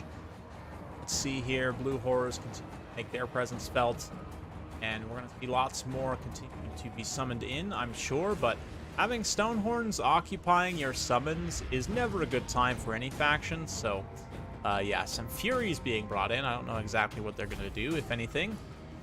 Not a whole lot, I would imagine, but oh no, the Herald now runs out of ammunition, so he's going to get a little brave and try and come down and attack in melee. If he had the Burning Chariot, he would actually be able to do some armor-piercing damage, but of course he doesn't, so Stonehorns in your base is never a good time. Definitely not. Looks like, yeah, ogres are in a pretty commanding position now at this point. Only 1,000 ahead on army damage value, but tactically, battlefield-wise, they've got all the objectives secured, but a lot of battlefield map control. And maybe not retreating those ogres was the correct call, as they're able to come in here, finish off some spawns. Stonehorns in the background still doing their things. Getting lit up by missiles, but they're soaking the damage very efficiently. And there's heals, right? Yep, Lore of the Great Maw. No Lore of Beast fun this time around. Just straight up meta heals, which is arguably a little boring, but also definitely the strong thing to do. You can see that Troll Guts there being popped on that Hunter. Just going to get a massive amount of HP from it. Watch that healing cap space just click down. Or rather get filled up. Flamers are definitely going to help deal some damage. They'll lower the armor and of course make weak to fire as well with that Warp Flame contact effect. Additional armor sundering can come from this bombardment, as it does confer to straight up armor sundering. So you can see there, this Stonehorn all of a sudden down to only 70 armor, just gets fully blasted by fire directly in the face. That is some pretty good sort of synergy there. Maybe a little bit too late though from Dodoxin. Tries to get himself back in this game. Finishing the Stonehorns, if he could perhaps counter push all these ogres and come in and get a full 3 cap. I mean, not that he needs a 3 cap necessarily to win right now, but is going to very quickly approach at that point. So we'll see. We shall see. The Outer Region doing a great job just holding for the time being. Continuing to push as well. Get on those Flamers. Get on all the stuff. Not allow it to shoot. Name of the game against Tzeentch is very much disruption. Oh yeah, stand up and do some yoga. Yeah, get a little sleepy. And here comes a nice big bombardment from Tzeentch. This is definitely a way to get back in. Potentially it will do some pretty hefty damage, even to these monsters and it's caught up in its area of effect. Maybe not the best. Definitely. Honestly, I expected a little bit more, if I must be 100% completely honest with you. There you go. Now the 3 cap from the ogres, and yeah, that's going to be it. That's going to be it for Deduction. So we've got ourselves a series full. Demons lost out, and then the ogres come back. And yeah, basically a reverse of both of the matchups that we had before, right? Because previous one, and then Tzeentch won. And this time we have the reverse with Horn winning and then the ogres winning. So a nice 50-50 win rate for all those factions so far. And we now go to the final map of the series. Let's pull in Mountains of...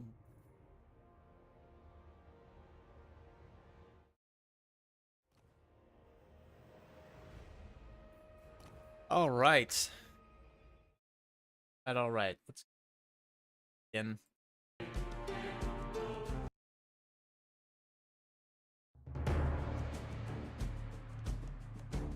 Excellent. Looking good, my friends.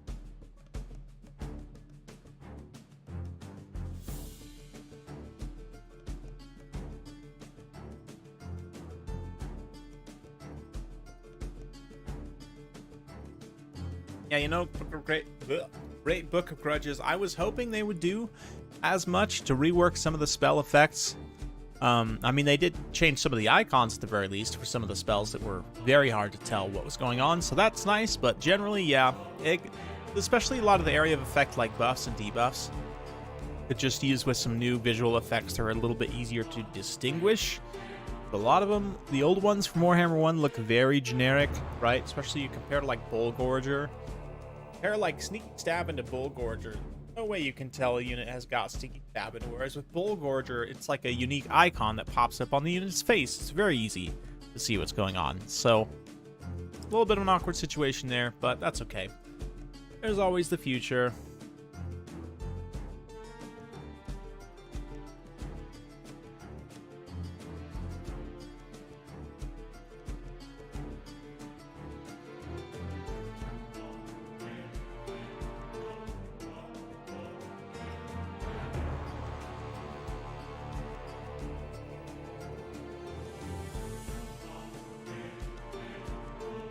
Let's see, just watching these guys work through their picks and pans right now.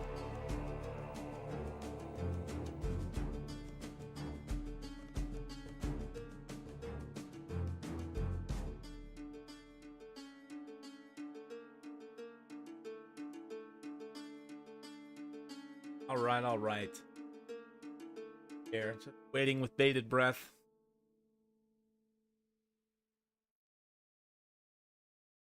Hopefully you all are enjoying your weekend.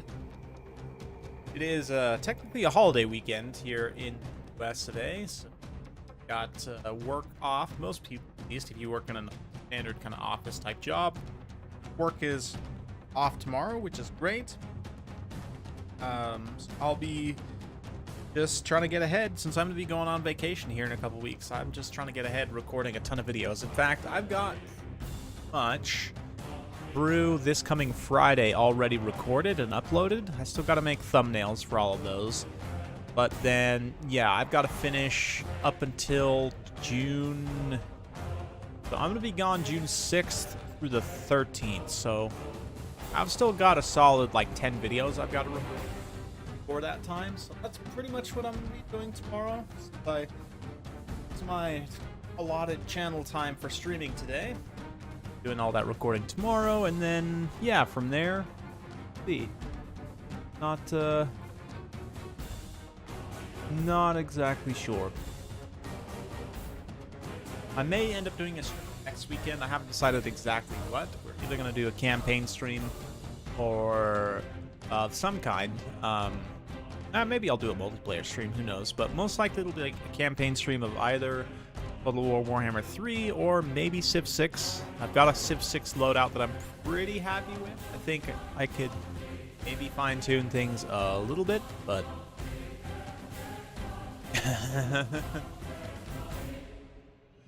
Yeah, cafes for people who are too strong. It's true. Are we gonna have demons versus corn again? Oh, we are gonna have demons versus corn again. Ah, that's fine. It's fine. Y'all banding.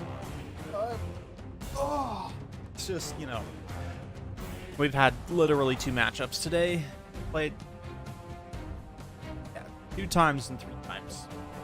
Effectively. Is what? I guess people think that corn is a chaos, is a counter versus chaos. I don't know. I think these factions are very evenly matched, but I would like to see other factions. Okay, I will say Kislev was banned, so otherwise we'd probably be seeing Kislev in this round.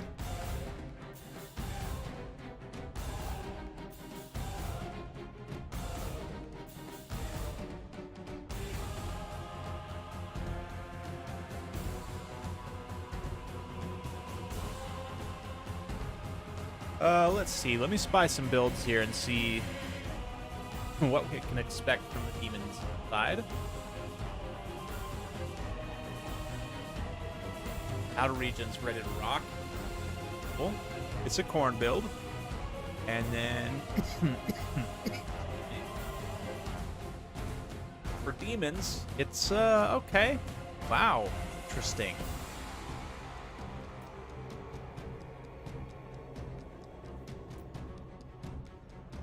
Wild.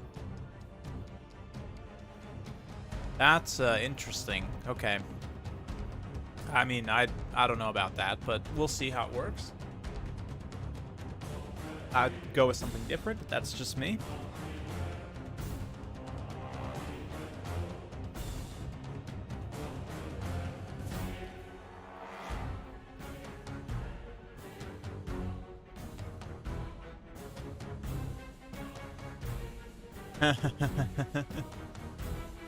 Yeah.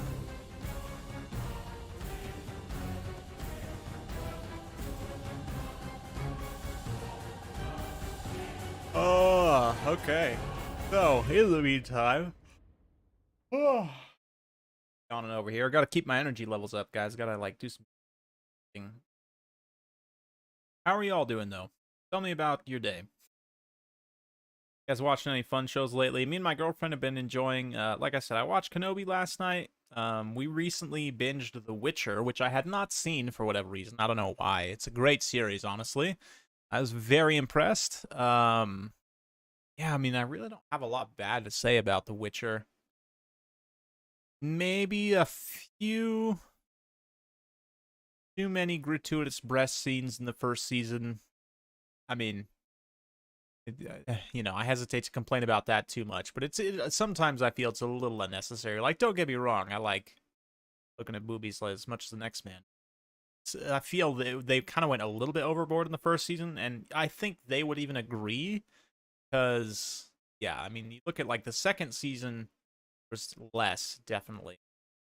Granted, the focus of the season was a little bit different, so maybe you would expect that to be the case, but anyway. Not that I'm complaining again. Overall, I absolutely love the show, and especially like I wasn't sure at first the woman who was playing Yennefer, but she honestly killed it. Like, she did such a good job. Incredible. Hang on your floor, Sleepy. I understand that. That is a vibe that I can vibe with. Absolutely. Ready up on my end. That is, yeah, you're my spirit animal right now. Anyway.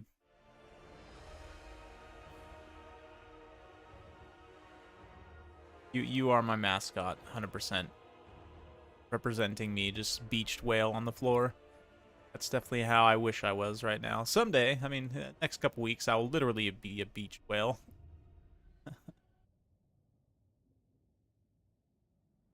Love Death and Robots. Interesting. Oh, dude, Cavill. Oh. That man makes me want to turn to Slanesh, I will say. And the fact that he's like so into Warhammer too is oof. Is there a better man? Is there a more perfect man in the entire world than Henry Cavill? Like, let's just be honest. Anyway. I don't know, Evan. I love Henry Cavill. I think he does a great job as Geralt. And this is coming from someone who doesn't like Geralt very much as a character. Like, one of the reasons why I never played the Witcher games, I played the first one, actually. I don't know if I ever finished it. But just, I don't know, the character of Geralt is, like, not boring necessarily, but I don't know. It's hard for the delivery. If the delivery is flat, then it can be very boring because of the way the character is written. It's like, I have no emotions, but actually I do have emotions. I hide them really deeply inside, and I'm sad. And I don't know, just like the way that it was presented in the games. But actually, Henry Cavill, like, he does a really, really good job. Like, the times when he actually does get pissed, it's like legitimately terrifying. Like, I don't know. I personally think he did a great job. And I didn't even really like Superman that much. Like, I'm not gonna lie, a lot of his other work I haven't been super crazy about, but definitely worth a watch in my opinion. Even my girlfriend loved it, and she's definitely not the fantasy nerd type, so yeah. Yeah, they do a good job. Yeah. Yeah, he definitely seems like a cool dude for sure. Anyway, the build's on screen here. The Doxon coming in with some Exalted Demonettes of Slanesh. She's got some blue horrors. Nice and wide here. Some more blue horrors, flamers in the center. Plague Bears. He's got an Allures of Shadow. And the Red Ulgor. So this is the Corn Demon Prince for multiplayer. Red Ugly. But Red Ugly here is, he's pretty good. He's got very strong stats, as you can expect. And more importantly, self-healing with Gore Feast in melee. So we'll look for that to be a factor. 50-50 on stats. 25 bonus versus large. 90 armor. Pretty interesting. He's up against his Horn Bros, though. We've got some spawns in here. We've got dual hand weapon warriors, shielded warriors, Hellforged host. One thing to note, though, on this map, you got to be careful fighting in a blob on this center choke against flamers. Excuse me.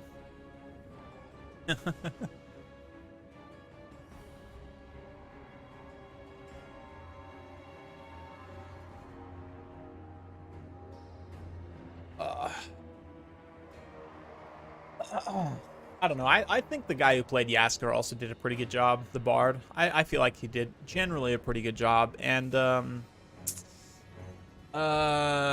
other dude, the like seemingly baddie Emir, I actually really like the actor who did Emir as well. I thought he did a good job also.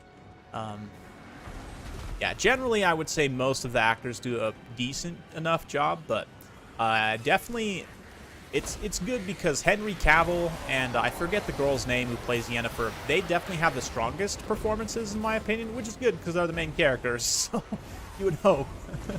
And Cirilla also, the girl they got to do Cirilla also did a very good job as well, generally. Anyway, big old brawl happening here in the center, and the fact that the Flamers are not really contributing at all right now is a big problem. The Demon's army is just taking horrendous losses. Like, they've already had several units just straight up go down. We're going to see some more blue horrors get popped here fully. One volley of Flamers does come in and does some pretty significant burning of these spawns, which they definitely need to be burned all kinds of different ways. But at the same time, just this nasty, I'm surprised he even took this in melee. Might have tried to just kite that back a little bit. Meanwhile, on the other side here, Korn coming in with the dual hand weapon warriors, getting a nice engagement. Fleshhound spawn all here together. Exalted Bloodlighters are going to be no pushovers, though. They'll definitely beat the warriors, no question about that. But a nice little reversal here with the Fleshhounds to come charge those Exalted Demonettes. Such cost-effective damage there, getting into that light, squishy unit.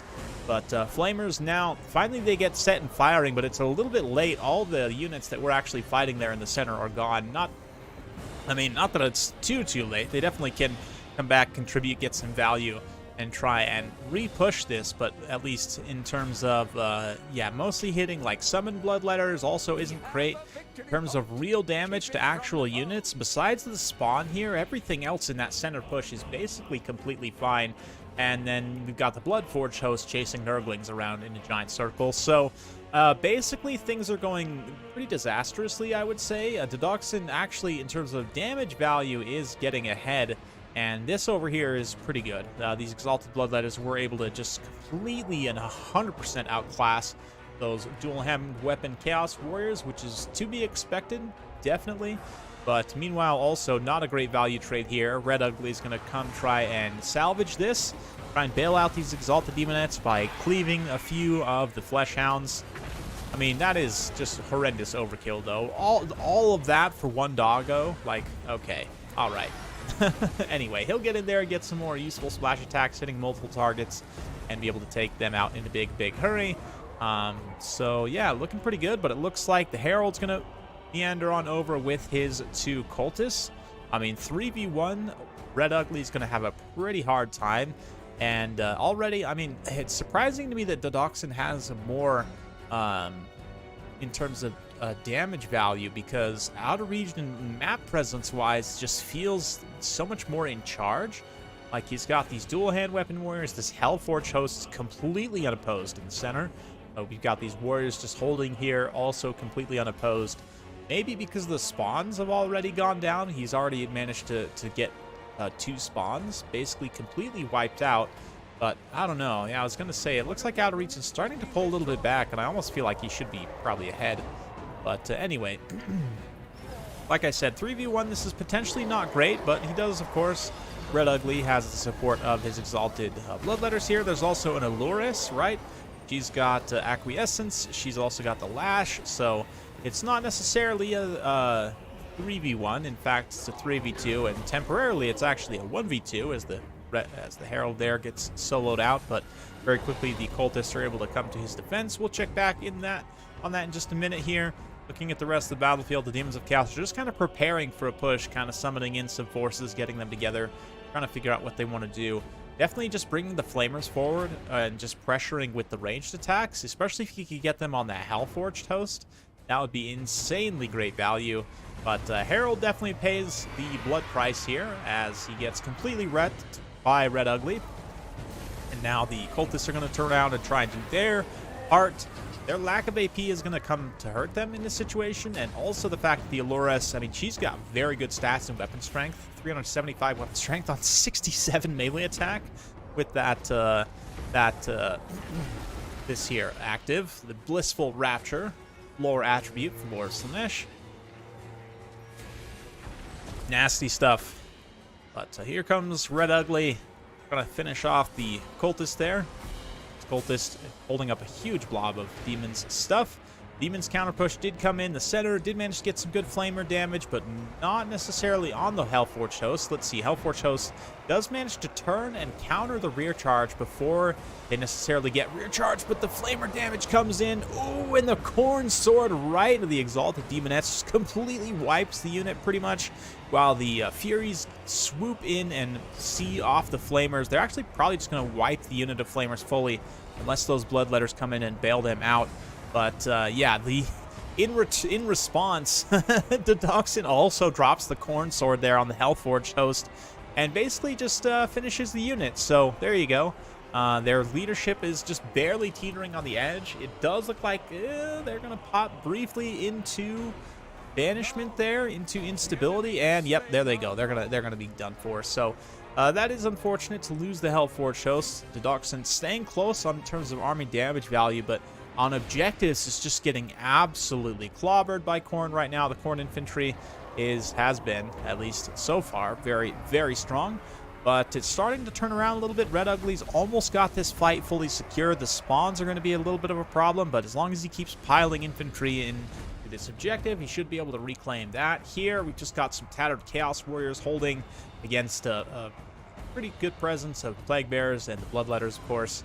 So, yeah, Didoxin is all of a sudden in a position where he looks like he could come in full 3-cap if Outer Region's not careful of defending, and he's having some major pathing issues, unfortunately, with these Flesh Hounds. That is definitely not a good situation at all.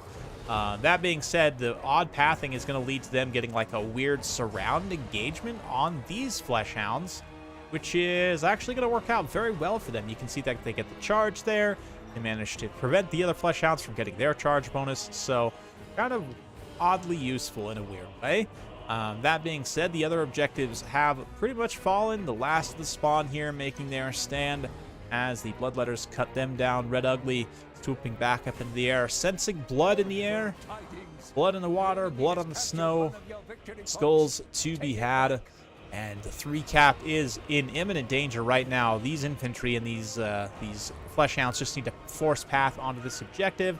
And from Outer Region's perspective, if he has any more units off of this Vanguard, yeah, Fleshhounds, just keep moving those Fleshhounds in on this objective. Doesn't look like he's going to be able to hold it, though, as the cap does go to the Demons. So a full triple cap from Doxin, as what initially seemed pretty awful for him does start to turn around with some good spell usage, some good macro, and just challenging in the right situations, winning a couple of key engagements. Now the collapse.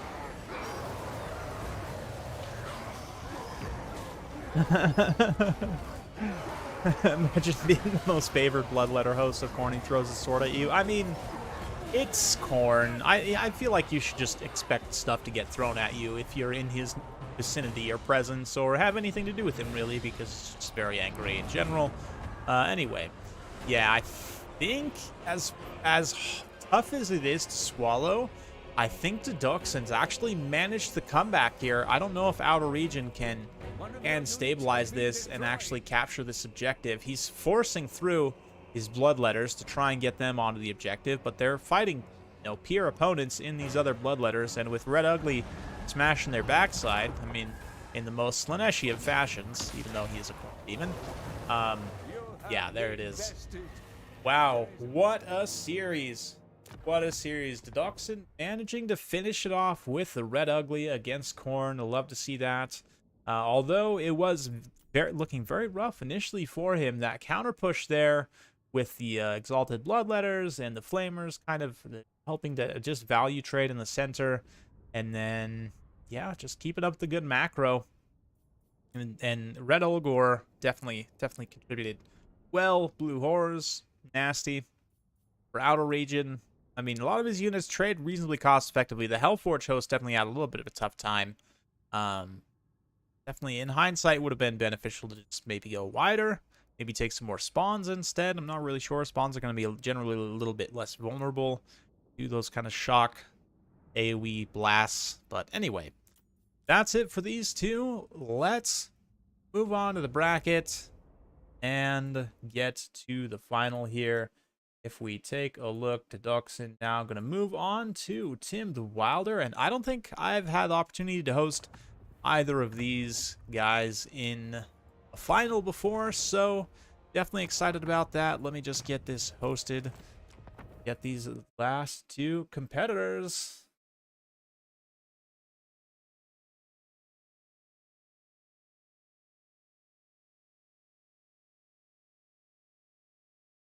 Let's see here. So now we've got this.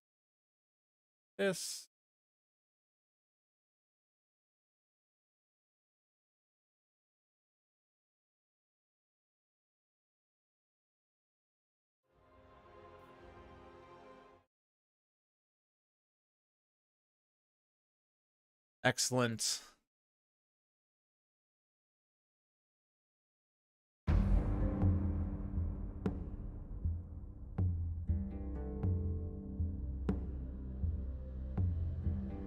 Yeah, classic case of the comeback mechanics doing work. I do think that the comeback mechanic needs a little bit of a nerf. Not much, but because I have seen a lot of really close, really awesome games, but there have been a few too many situations where one player gets like decisively ahead on points, but not necessarily on army value, and then ends up getting 3-capped, which, I mean, also give credit to the player who's, behind on points, that they're also focusing on value trading well. Sometimes, too, if you just focus on value trading, you can get far enough behind on points that you just can't come back, or you don't have time to. So you got to be careful of that, but it's interesting, Definitely interesting to consider these kind of strategic decisions you have to make.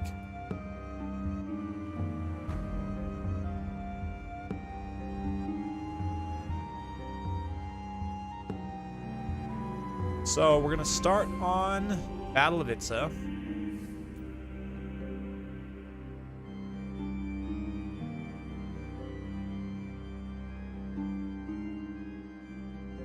And then we'll go to Iron North. And then we'll go to Galleon's Cove. Then, if we need to, we'll return to Arnhem.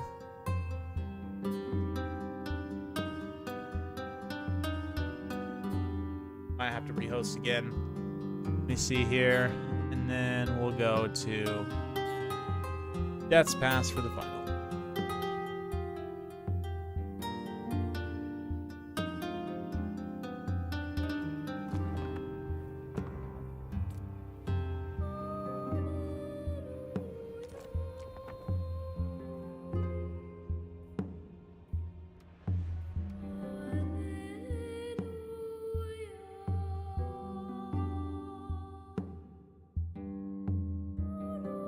Okay, make sure these guys can actually get in.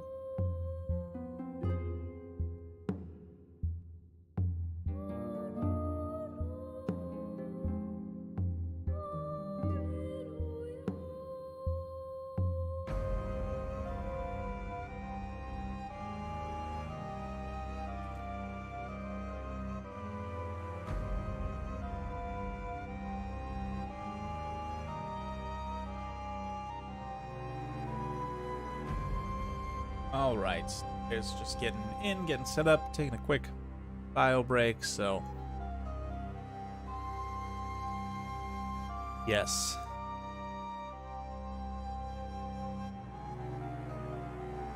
Yeah, exactly, Matt. It seems to disincentivize you from capturing the points and actually trying to, you know, take the initiative and take the lead. Yeah, I would say you just lower it by like 20%, 10 to 20%, and I think it would be pretty good.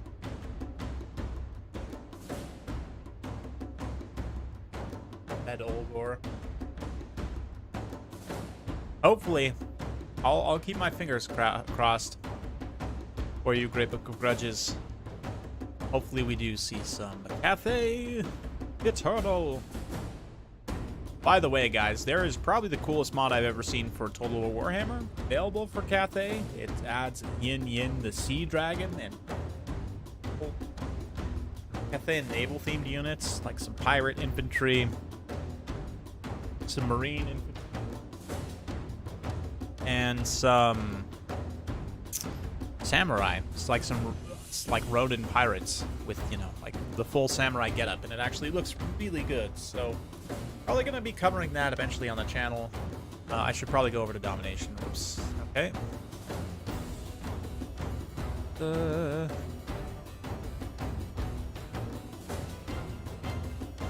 Okay. Ready. Oh man, this song's such a banger, honestly. In general, the soundtrack for Medieval Total War is just absolutely filled with bangers.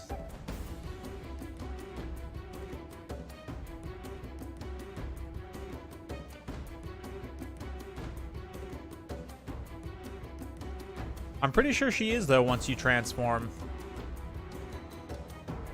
But, yeah, the other cool thing, too, about that mod is she can summon in, like, a Cathayan airship that is... It's a legit, like airship. Like, it's literally the model from the ship from Campaign, like the Cathayan, like, boat.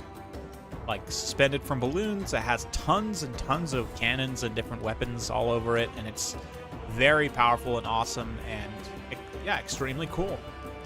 Super OP, but extremely cool. So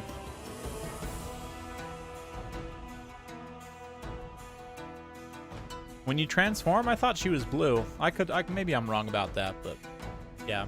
Even still, mostly the thing I love about that mod is the samurai, because I, as a, you know, Cold War enjoyer from the beginning, I'm very much a fan of Shogun Total War 1 and 2, and that, like, kind of samurai is where Total War originated from. Those are very much the roots of Total War in my eyes. So to have Nippon represented at some point in some form, for me to be able to fight dragons and chaos demons and whatever else, you know, with some Nippon samurai, it's just what I want.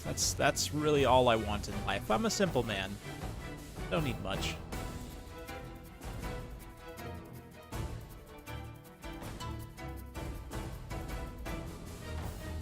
Yes, I agree, Matt. I totally agree. And given what modders have been able to do, right, with some of the assets in Total War Warhammer 3 already, I think that's honestly probably possible. Like, I think you could probably do something similar where you took the, like, model for the Dwarven submarine from the campaign map, right? Because they literally have, like, a little submarine that go if your army goes in the ocean, right? Obviously, they turn into little submarines. So you could take that, suspend it from a balloon. You give the balloon, like, a texture of metal, so it looks like the thunder barges, right? And then, boom, you got a Dwarven thunder barge. You can use the model set in balloons. And yeah, done. Dusted. Probably going to happen. Who knows? CA may even add it at some point for similar reasons, but nice. Getting some Kislev off the bat. Oh, no, wait. Cathay.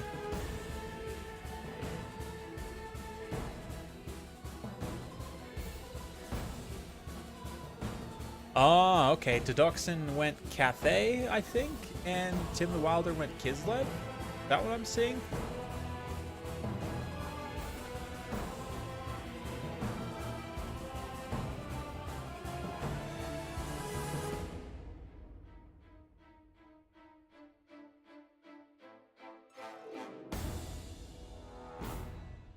Yeah, for me, Samurai is elite human-heavy infantry, like a sword, a spear, and a Naginata variant. Maybe the Naginata stands in for the halberd, right? Yeah. And of course a bow variant as well, and maybe some samurai cavalry also. So you could have like the whole suite basically, right? Like the whole suite of what you have in Shogun Total War, plus, you know, all your supporting auxiliary Ashigarus and some ninja units, and then you have your fantasy element added in there as well with whatever you want. And you could even have a handgun samurai too, because, you know, matchlock samurai are definitely a thing from history. So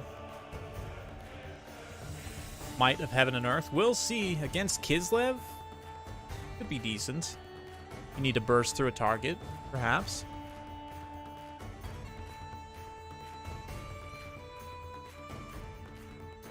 Okay, we'll go ahead and ready up on my end. Really need to remake my scoreboard so I can play that live during streams for those people who are popping in. And, of course, watching after the fact.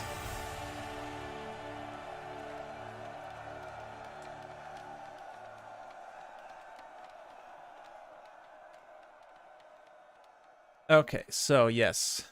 Tim the Wilder is going Kislev. Duxon, it looks like, is going Cathay. Go ahead and skip this track. It's a little soft for current mood. There we go.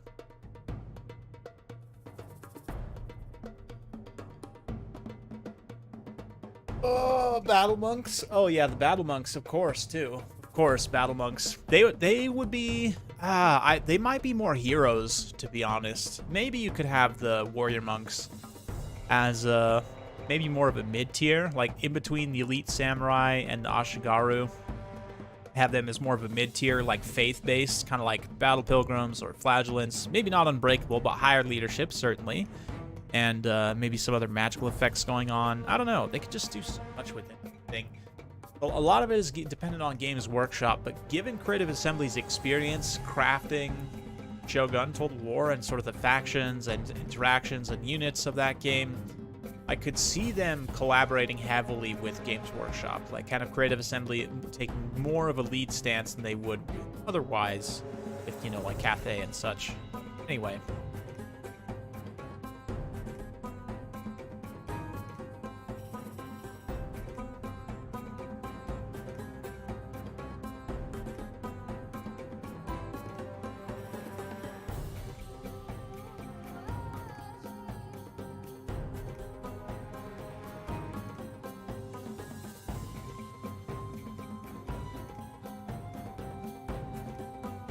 Okay. Yes, Cathay, finally. Just for you guys. Just for you guys. We have some Cathay. And not only that, we have some Kislev too. Kislev versus Cathay, and on this map, nonetheless, Battle for Itza definitely is the best domination map for Kislev because of the openness, ability to use artillery effectively. All of those factors combine to make it just a really, really excellent map for Cathay and Domination. And I really hope they do more open maps like this in the future because it's very cool, very nice, very fun.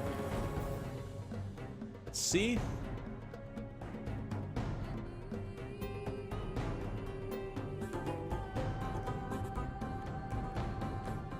I think it's time for me to spy some builds. Let's do this. Ta-da. There we go. All right, let's see. Let's see what you guys got. Oh. Wow. Okay. Also, wow. Interesting. I mean, yes and no. I see, but I also don't see.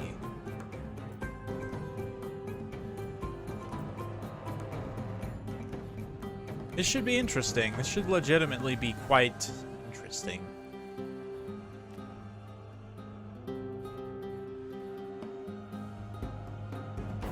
I see what Tim's going for here. It's very clear that he's going to try a thing. And then we'll see how it works out for him. Duxon's build also is, I would say, pretty good. Yeah, I'm genuinely curious to see how the builds perform against each other. I have some questions about both builds, but that's why you play the games, right? Let's see what these guys got. We're just running into hour 2 here. 2 hours and 10 minutes just about on the stream time. Jumping in to the grand final of South Sea Open number 3. Coming at you live right now. Tim the Wilder versus the Duxon's Grand Cathay. Just a moment, we'll be getting started.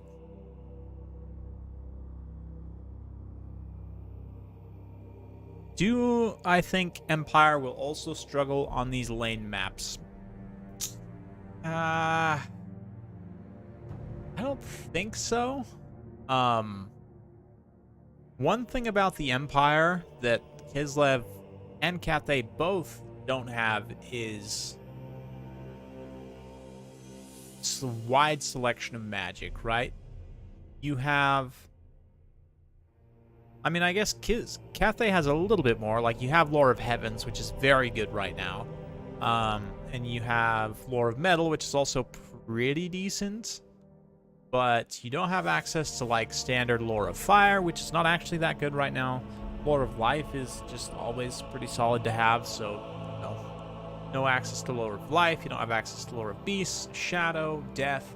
All of those lores are going to be pretty useful. Shadow, especially in Domination for Pit of Shades for the Empire, is going to be really nice to have access to. Of course, your Beastcaster can also take a Griffin, and given that he's fairly cheap, I would imagine you'd be seeing him, and the cheap kind of Terran mobility would be pretty good in Domination. So, I don't know. I think Empire has the tools they need, I would say, to win on most maps. But, question 4, I think. Yeah, someone just went for another bio break real quick. It's an interesting one. I mean, the other thing, too, is Empire has strong blob fighting ability. I mean, we'll see how they compare, but historically, like, the Volkwar blob has been pretty scary to deal with, especially if you're mixing in, like, a Gotrek in there. Your Demigryph Knights, maybe swords even can juice up pretty nicely.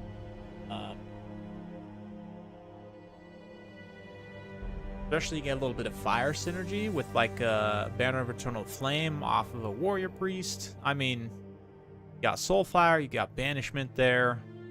The Empire will be just fine.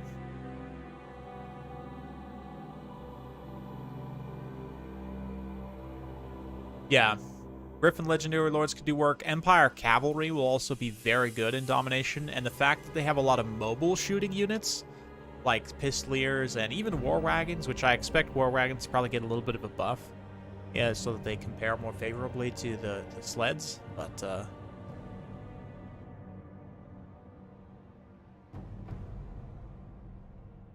so the reason Lore of Heavens is so strong is that when they did the change to the way spell damage is calculated in the area, it made Comet of Cassandora and Uranus Thunderbolt a lot stronger. Like, Uranus Thunderbolt is legit really good now. Wind Blast is also not quite back to what it was at its complete strongest in Warhammer 2, but it's pretty close. I'm just straight up showing off the builds right now. That's not great, but anyway.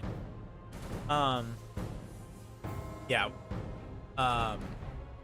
Like, I would say every single spell on Heaven's roster is good in one situation or another. Like, there's a use case for every single spell on Heaven's roster. And the only thing is the lore attribute still kind of sucks, because it only applies to flying units, but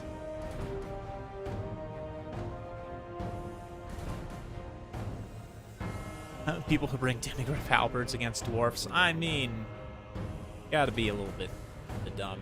In my opinion, this is going to be controversial, but in my opinion, Demigryph Knights, at least in the later patches in Warhammer 2, it was better to take the Lance variant of Demigryph Knights than the halberd variant, just because they're more versatile, much better against infantry targets.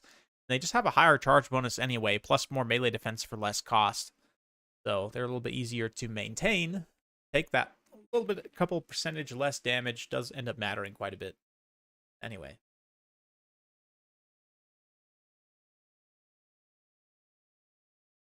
Let's see what they've got. So Kislev here has gone ultra wide with super cheap characters, right? And a lot of infantry. And specifically a lot of heavy infantry. You've got lots of Zargard and then armored Kossars. And 5 regular Kossars as well. We've got 1 Winged Lancer to start. Let's see, yeah. Once he gets all these lined up, I'm sure it'll be a little bit easier to tell what is what exactly. Let's look at Cathay in the meantime. We've got 1 Dread Junk. A couple of warriors up front. Looks like 3 Jade Warriors, 2 Jade Halberds, 1 Deck Gun, 2 Spears, and 2 Peasant Archers. Plus the Dragon-Blooded Shugen Gan Lord. Got Ancestral Warriors, Missile Mirror, and Storm of Shadows. No Storm of the Night for the Snipe, which would actually be pretty good here.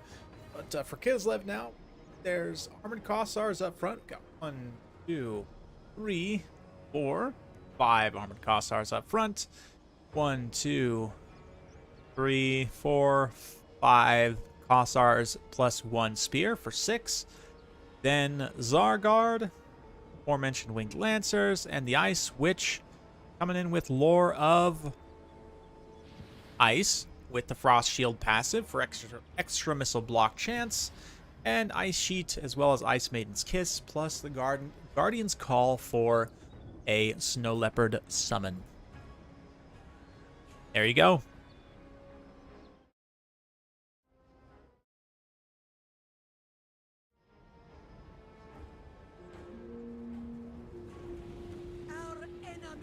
Yeah, people, Halberd's still meta. People just have a hard time letting go of their metas. Find success with a thing, want to keep going back to it. And don't get me wrong, once in a while I'll dust off a build that was meta in like Warhammer 1 and try and take it in late Warhammer 3, Warhammer 2 patch, and just, yeah.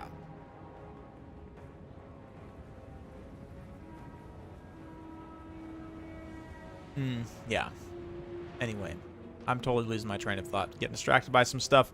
Look at the damage, though, man. That is some legitimate damage coming in from the crane gunners there, just doing some absolute work on this these stacked up armored Kossars. That being said, this Kislev force is still getting into range while taking little damage on the units that actually matter. Like there's the crane guns could be focusing this armored Kossar and probably getting some overshots into the Ice Witch, but instead just kind of chilling. There's also a huge gap right here. I mean, this Winged Lancer could come in and just immediately collapse this Peasant Archer, pull up and through, and get on these Crane Gunners, because this gap right here is enormous. If I can just turn on my highlighter tool here and just, I mean, look at that. Look at that gap right there. And immediately, kind of sensing that they're going to come to close, but you could even still come and outmaneuver, like, quick up and around there. But it looks like they're going to contact about half the unit.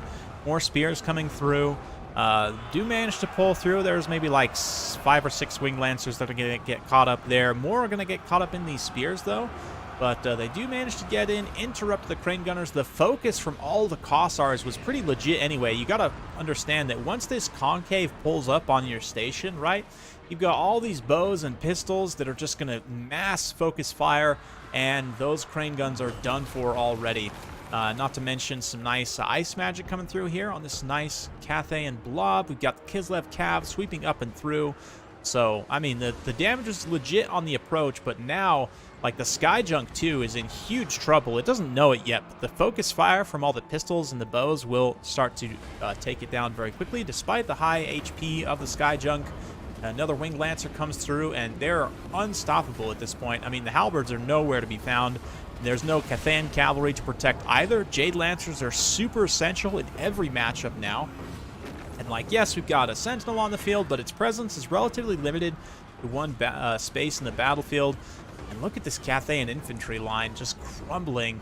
Yeah, the Armored Kossars doing a good job fighting and focusing fire on the Jade Warriors.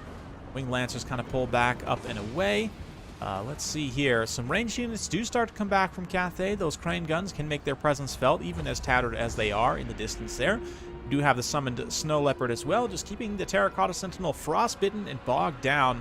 The Terracotta Sentinel is really the best answer for the Zargard right here, but at the same time, it's not even that efficient of an answer. A little bit of a missile mirror there on these Kossars. Relatively low value target using that spell on, considering how expensive it is. But this Winged Lancer right here could definitely go up and just sweep these tattered missile units. The Jade Warrior Crossbowmen being summoned in as well, or being summoned in without an anti-large unit to protect, which puts them at severe risk of getting blown to smithereens, or charged down, rather, by angry Winged Hussars. Anyway, the Patriarch being on foot does benefit him when he's trying to fight these anti-large Cathayan infantry, of course, and just in general, this is definitely a way that Kislev can play, which is kind of the missile rush, right? You get all these mid-range missiles just pull up, start laying down successive waves of fire. Army damage value-wise, Kislev isn't that far ahead, only about 1,400 points worth ahead, but tactically, again, the lack of Jade Lancers for Cathay is a huge problem in my mind. And that was a weak charge. I don't know what exactly happened, but that impact was very limp, I have to say. The peasants are definitely taking the south end of it, though. Just, I mean, somehow that counts as winning combat? That doesn't make sense to me at all.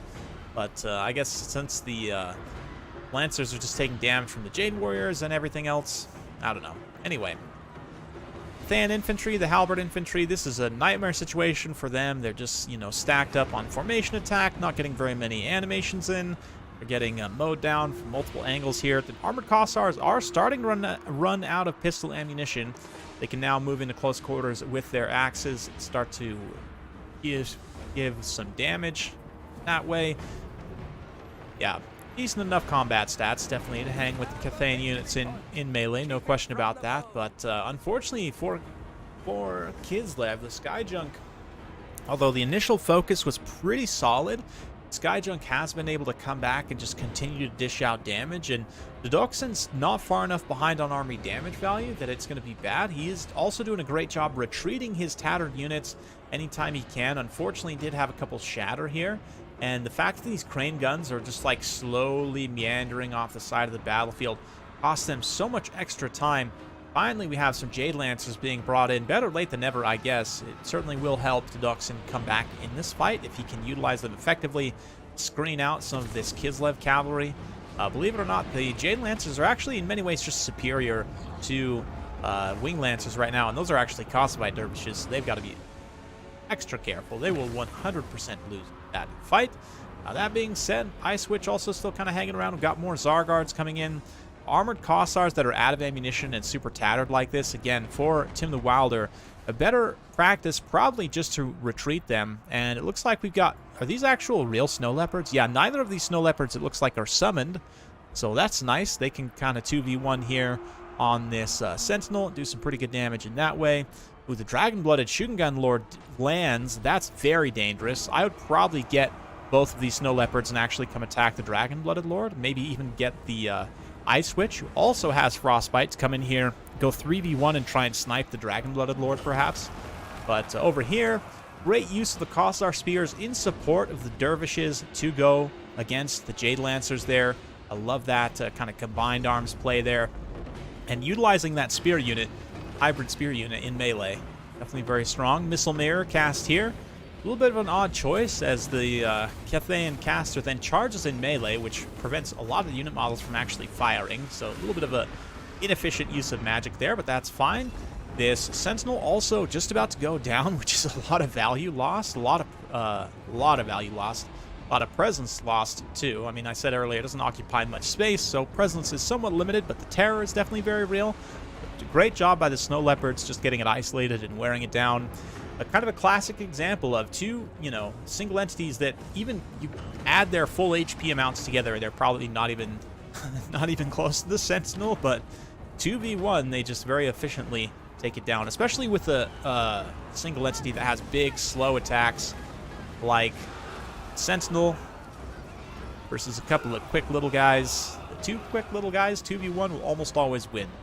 So Cathayan infantry is pushing forward, though. I mean, there's a lot of heavy infantry coming in, a lot of spears, a lot of halberds. Nope, looks like Cathay gonna take the L, take a bow, throw in the towel, and it's a Kislev victory. So, yeah, I don't know. Maybe Dodoxin could have hung in that and tried to come back, but Tim the Wilder, I just think, it was going to be... It's hard for Cathay to establish enough stopping power to clear a lot of heavy infantry like that and then recapture the objective. Like, that just takes a long time for Cathay to accomplish. I kind of get throwing in the towel there, especially as the junk was starting to run out of ammunition. So, yeah, Cathay has sad melee damage. I think, honestly, you just take 4 Jade Lancers. Like, there was only the 1 Jade Lancer brought, even in reserve. I think that's a pretty big mistake. I think literally every single Cathay build now, you want 4 Jade Lancers, and probably in your starting army, or maybe 2 and 2, but it's nice to have that huge force of very strong cavalry immediately at the outset, and then they can kind of support the other elements of your army, keep them from getting run down by high mass units, because ultimately, I mean, the Kislev cavalry, I don't think it would have gotten an insane amount of value, but just tactically being able to disrupt and keep those missile units off balance. The Snow Leopards both pay for themselves, wearing down the Sentinel as well. And then the heavy infantry just kind of holds the line. It gets quite a bit of kills and value in many cases, pays back for the Kossars and the armored Kossars both, just doing their job, trading cost effectively in many situations. So love to see that. Cathay inside, yeah, a little bit rough to take the Sentinels. I think, honestly, you just cut all these Sentinels and replace literally all of their funds with cavalry, both Jade Lancers and Peasant Horsemen, and then that would allow you the mass and the presence needed to stop the Kislev cavalry from getting into your missile units, be able to, charge down the Kislev missile units. Anyway, good stuff. Let's go on to the next one. And map-wise, we're going to go for Eye in the North. Let's see what they got. Time for some demons, no doubt.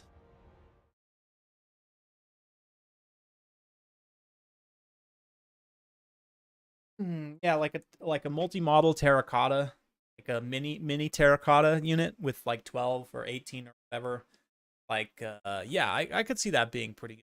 Also, just straight up DPS infantry, like dual hand weapon DPS, like monkey infantry or something to come alongside the Monkey King.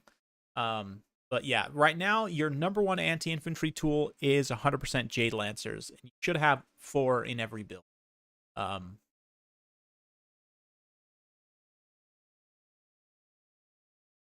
Yeah. Yeah, exactly like Ushabti. Yeah, that would be helpful for sure, especially if they have good speed. The problem is if they have just like Kroxigor speed, that's not going to be helpful at all. Yeah, that's gonna put you basically. I mean, if they do have, I shouldn't say they won't be helpful at all. If they have anti-infantry and armor piercing, they'll be legitimately helpful because even as it is, I mean, Cathay has a hard time dealing with armored infantry spam. So yeah,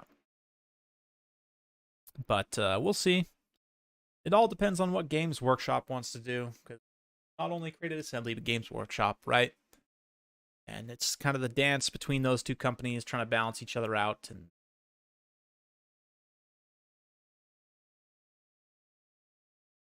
yeah, it's true. Not like there aren't actions with trolls. Oh, I 100% agree.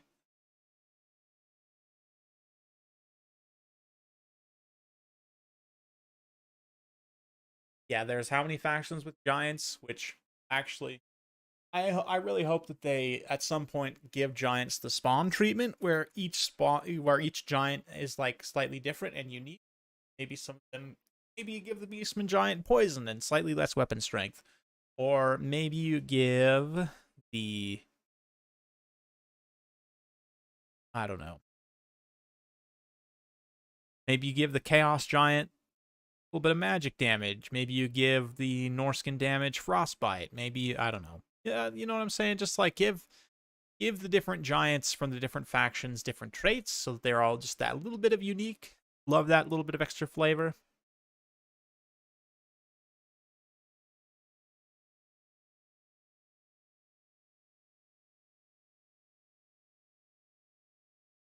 I mean, giants already got missile resistance, which is more than they ever got in Total War Warhammer 1 or 2. They needed. I mean, the cost reduction and weapon strength increase is always nice too, don't get me wrong, but yep. Back micro.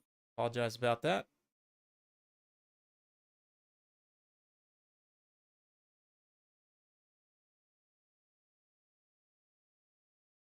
Yeah, Jerry, I mean, Corn, Cathay versus Corn, one for sure.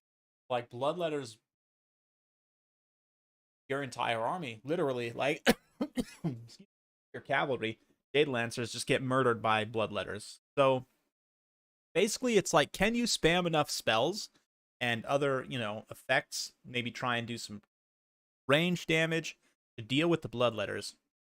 Because you will die to bloodletters. That's what's going to happen. Chaos Giant with regen, Ogre Giant being tier 1, Greenskin Giant having a giant leadership buff. Yeah. Armor, speed, melee defense, weapon strength. Yeah, I would like for some variations of the Giants within a certain, threshold.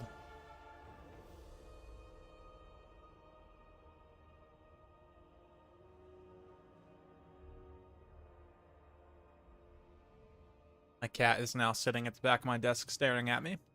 What are you doing? Come here. I really do need to get a cat webcam. You guys can... My adorable kitten. That sounded... Yeah. Anyway. Siege Giants. I do expect we'll see armored Siege Giants for Chaos Dwarf. Yes. Yes.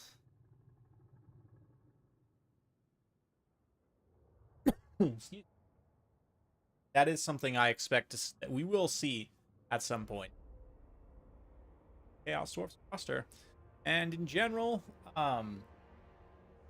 there's just a lot they could do, like in terms of stuff from the Monstrous Arcanum that's not been added in for Norska, for Warriors of Chaos, for Dark Elves, even. Probably they could do a couple for a bunch of different factions. I know Great Book of Grudges, the content creator, recently showed me an excerpt from a book where it talked about elementals, how there are, like, for each of the kind of elemental, quote-unquote, standard lores of magic, there are elementals, right? So, yeah, I'd have to actually pull up the picture and look at it again, but hey, what's up, Hunter? See you. So I would love to see some, just more of everything. Honest, there's so much they. Just got to get Immortal Empires out first. Let's not get ahead of ourselves. That will, in and of itself, be one of the biggest, if not the biggest strategy game of all time.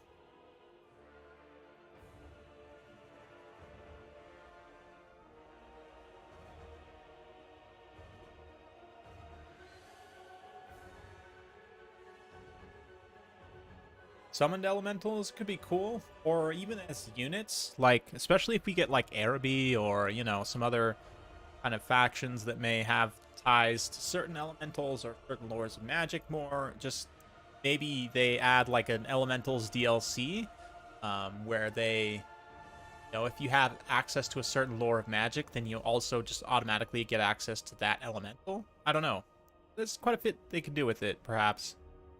But, yeah, I agree with that, Matt. I know a lot more people have been watching, but still most people in terms of playing are holding out. Like, I can see, you know, on my friends list that most of the time there's not too many people playing Warhammer 3. That's okay. We'll get there in the future. Definitely looking forward to more fires.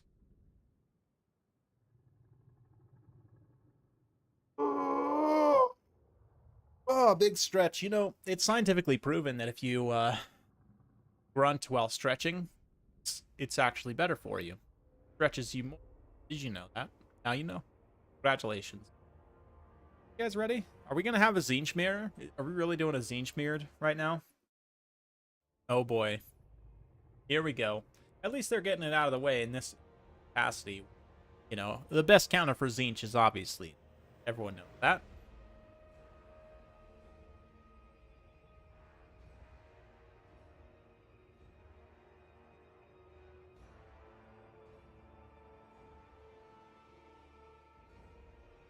Yeah, same, Matt. Like, and in fact, I had some people, I've had quite a few people ask me, like, since launch, between now and launch, I've probably had a dozen or so ask me, like, should I get the game? And basically what I told them is, unless you have a real affinity for one of the new factions and you really want to try them now, it's probably going to benefit you to just wait until Immortal Empires is released, honestly, which, you know, it's just the truth.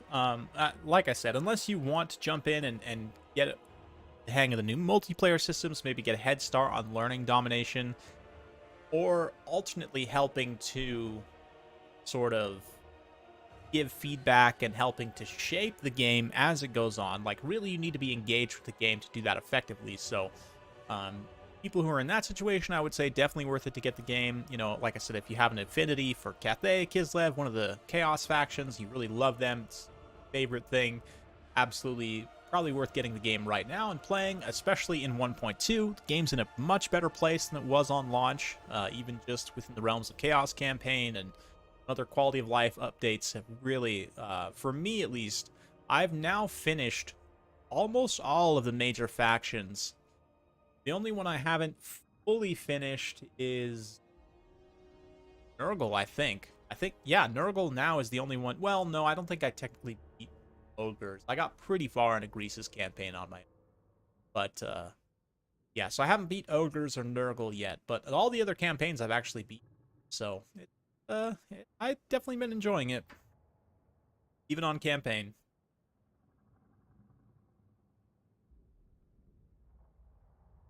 Yeah, that 2 does have a lot more mods, and I'm sure once Immortal Empires comes out, you're going to see, like, tons of mods get ported over. There's already a few that have been ported over, but, like, all the mods are going to get ported over when Immortal Empires comes out.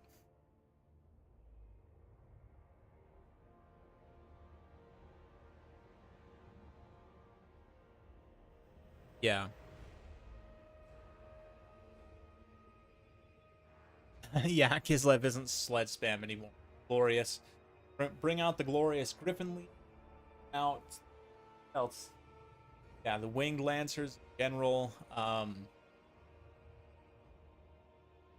Kossars, the Bear Calves, the Elemental Bears, pretty decent now too, honestly. Yeah, lack of blood and gore, lack of people's favorite factions. Like, a lot of people that I know, their favorite factions are like Lizardmen or High Elves, or, you know, these Game 1 or Game 2 factions that they're used to playing and they're just not, they don't have access to right now. So, kind of to be expected to a degree. But also, I think that state of the game online did play a big factor in that as well. Anyway, let's take a look here. It looks like we're going to have Kairos versus a Herald. So that's helpful. Not only do we have the banner, Kairos coming in under his own banner, which is great.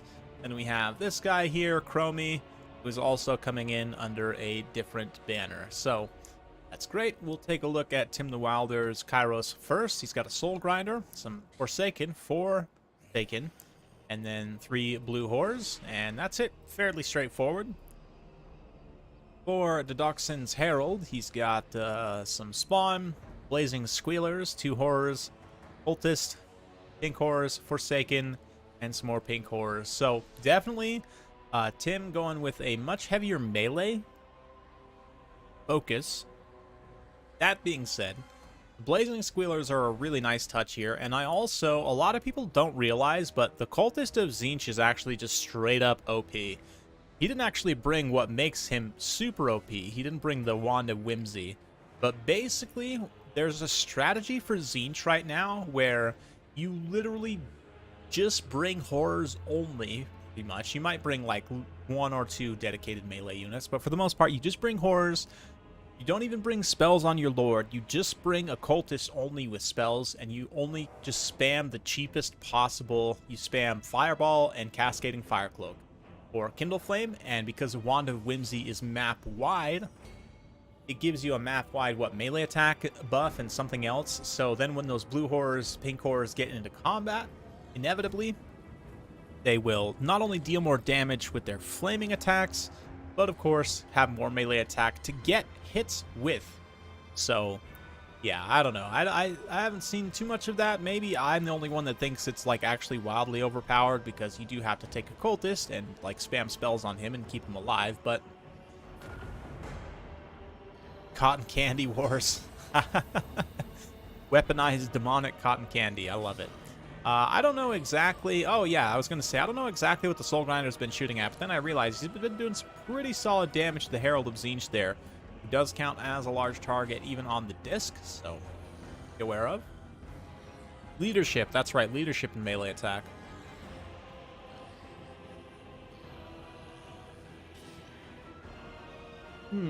Let's see.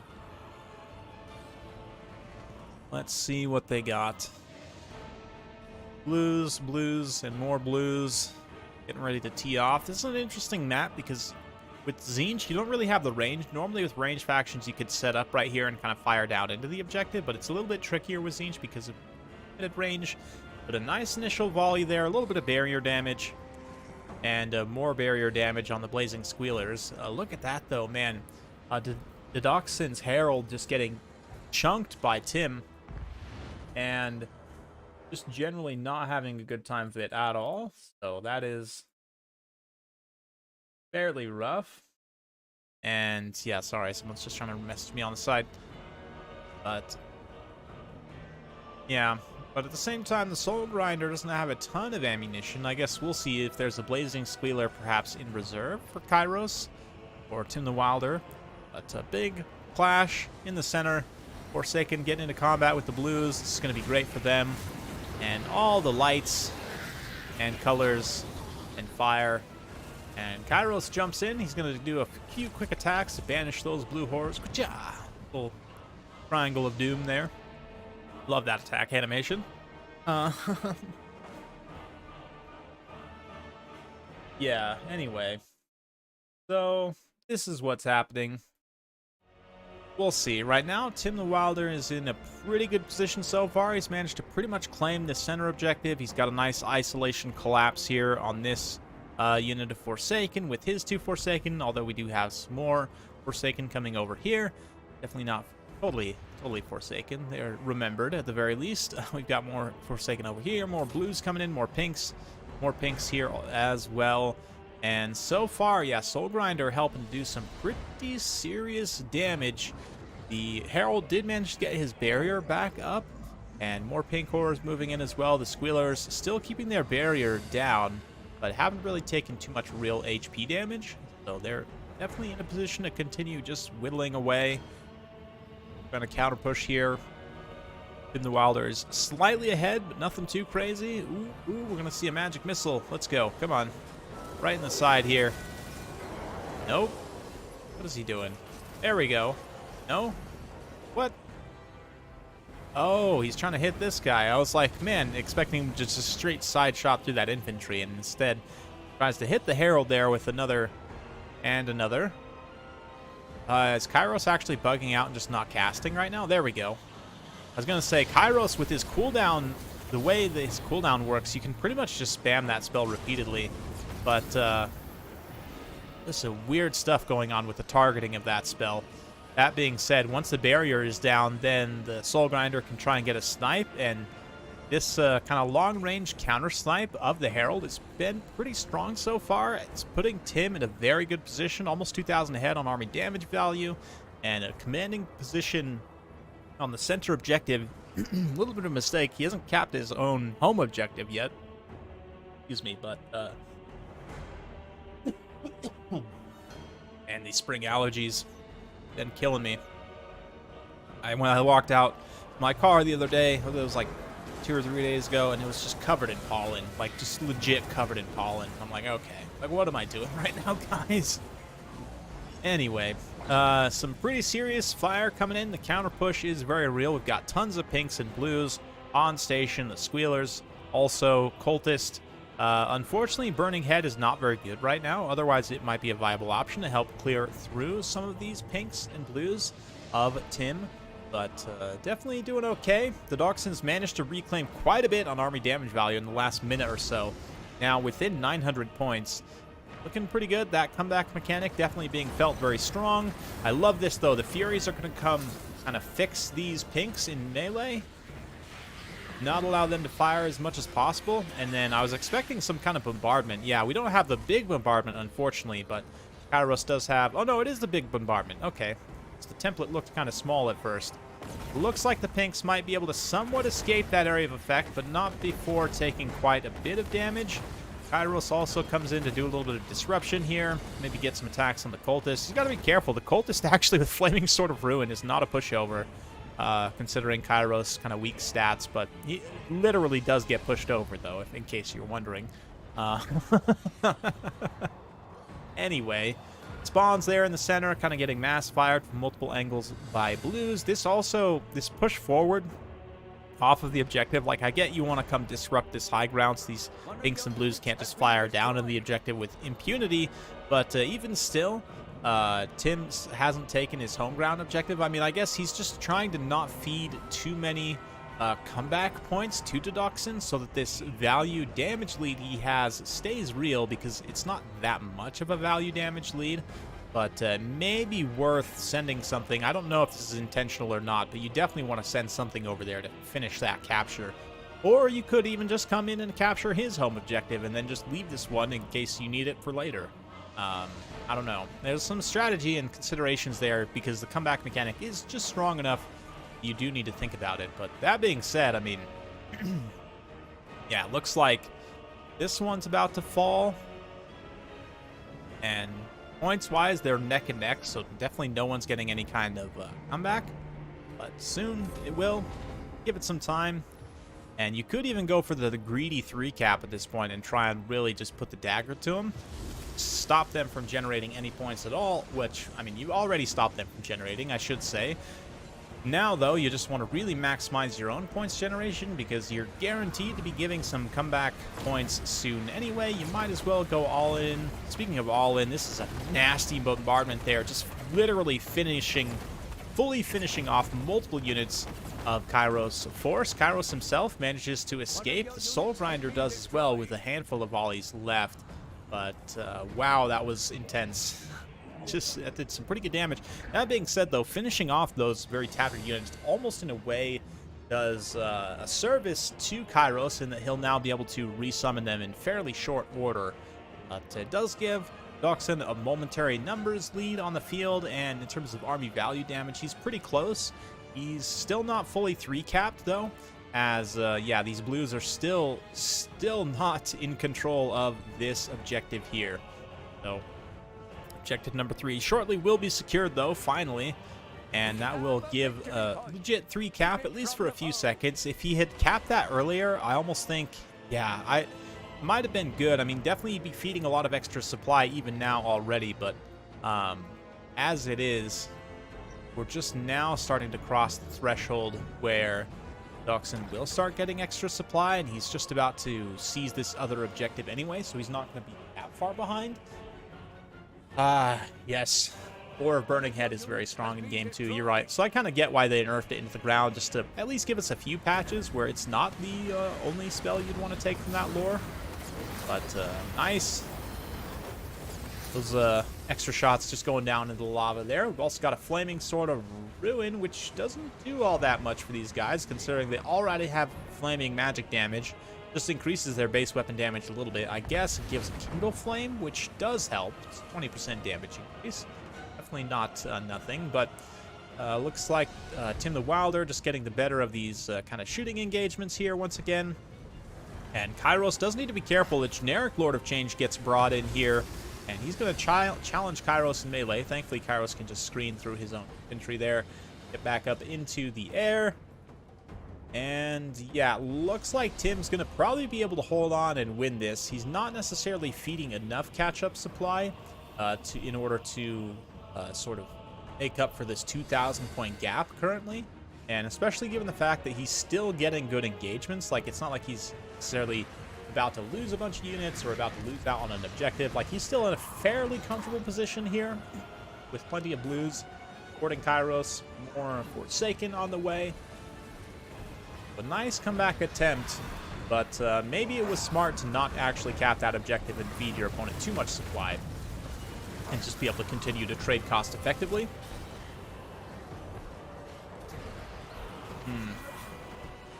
Nice. Oof. Nice little shot into the infantry there. The Lord of Change also manages to dodge the last of the shots, so he can now come in and get point blank blasted by Kairos. No, he gets a hit on Kairos. Kairos did pop Harmonic Convergence on himself, but he wants to move away as that runs out fairly quickly. And the regular Lord of Change just has better stats than Kairos straight up, so this is not ideal.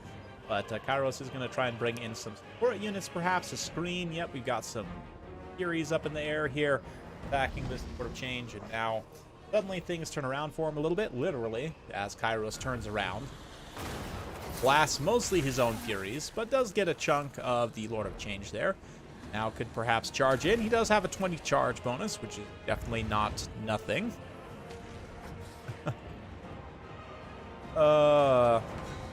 And another bombardment from Dodoxin. He's making his kind of final push here to see if he can secure. He does need to 3-cap at this point, at least for a short period of time. So, yeah, really not looking great in that way for him. I think Tim the Wilder's got this in the bag. That's going to put him up 2-0 on the series. Yep, looks like Dodoxin throws in the towel there.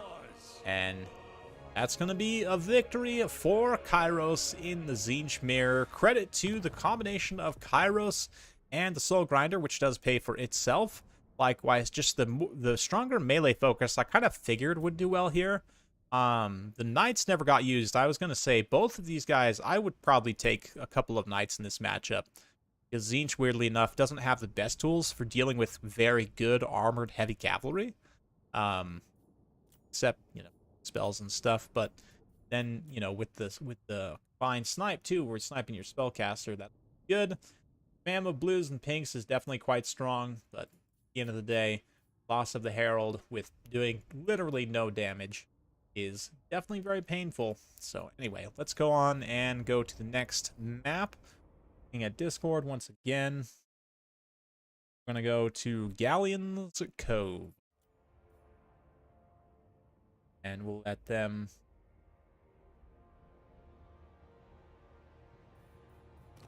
get their stuff set up. Cool.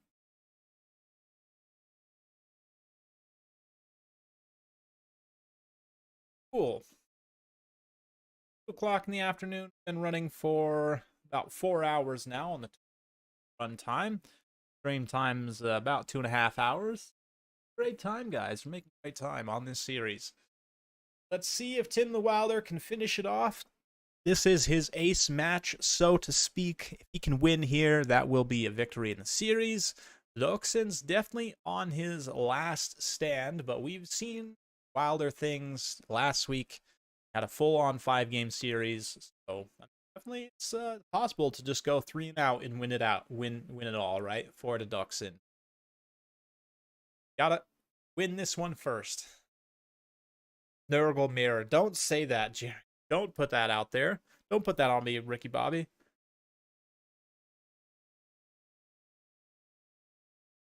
Don't even put that energy in the universe, please.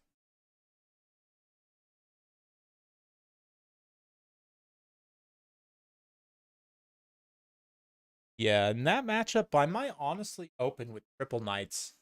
That's a lot, but I mean, blues and pinks just don't do very much to them because the missile block, the heavy armor, and the barrier, all 3 are preventing them from dealing effective damage, right? So they are also pretty decent against Forsaken. The Zinch Forsaken, I don't know. Personally, I just like them a lot in the mirror. I'd probably open with 3 Zinch Knights. And then...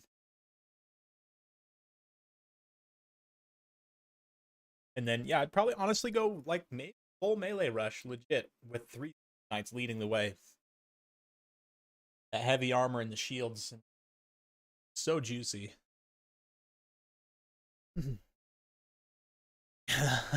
Excellent, Hunter. Excellent.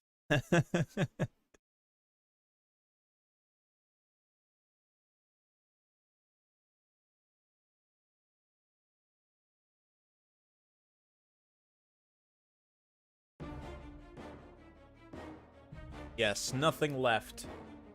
Nothing left to give, as it is the final, very appropriate. Track name.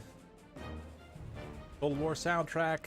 Gotta be one of the greatest soundtracks of all time. I know we've talked about this a few times on this channel, but, you know, recently I've been really listening to the Age of Empires 2 soundtrack a lot. Like, both the new version and the original version. Like, the remastered and the original Age of Kings. And I'm tempted to play the Age of Kings soundtrack right now.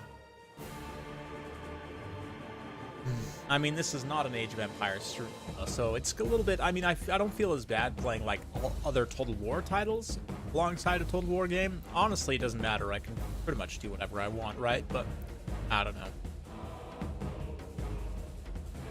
Maybe we'll throw in some Neep Ninny Bod here in a minute.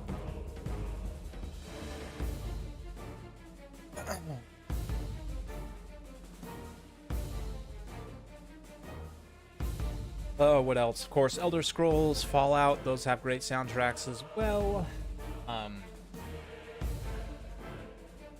Stronghold Crusader. Stronghold and Stronghold Crusader, both original, also have fantastic soundtracks. What else? There's so many good ones. And Age 2 music is so good, honestly.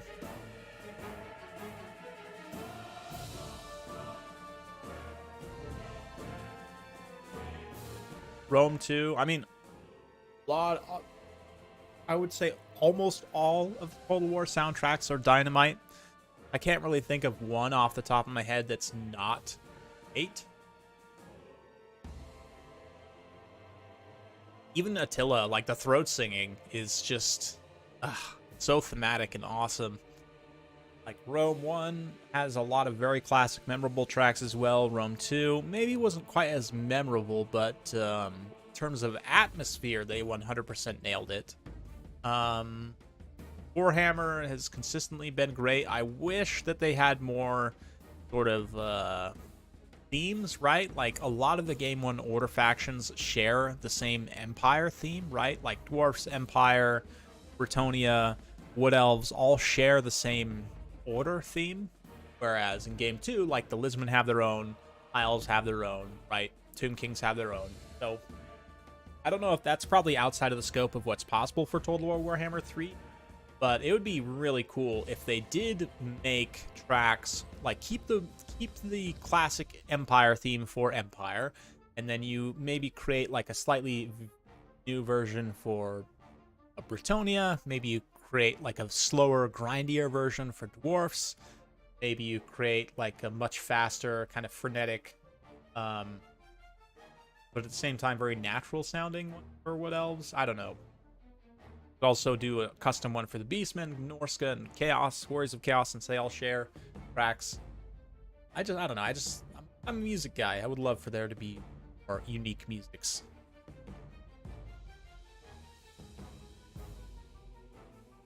Vermintide OST, definitely.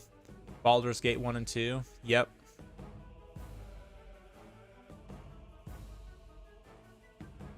Yeah. The thing is, I understand if you don't like individual tracks, but what I will say about the music of Total War is that they always nail the atmosphere. Like, the Skaven tracks are hilarious because it's Skaven throat singing. Yes, I agree.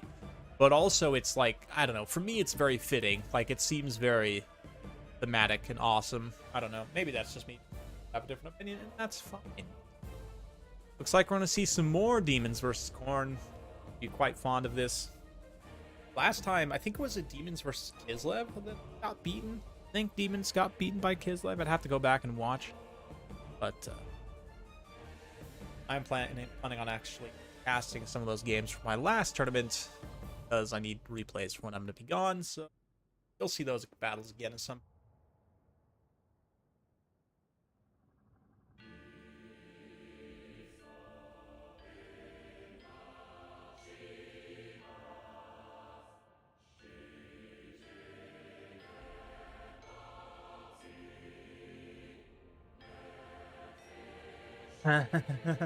Yeah, the Tomb King, like, campaign map music.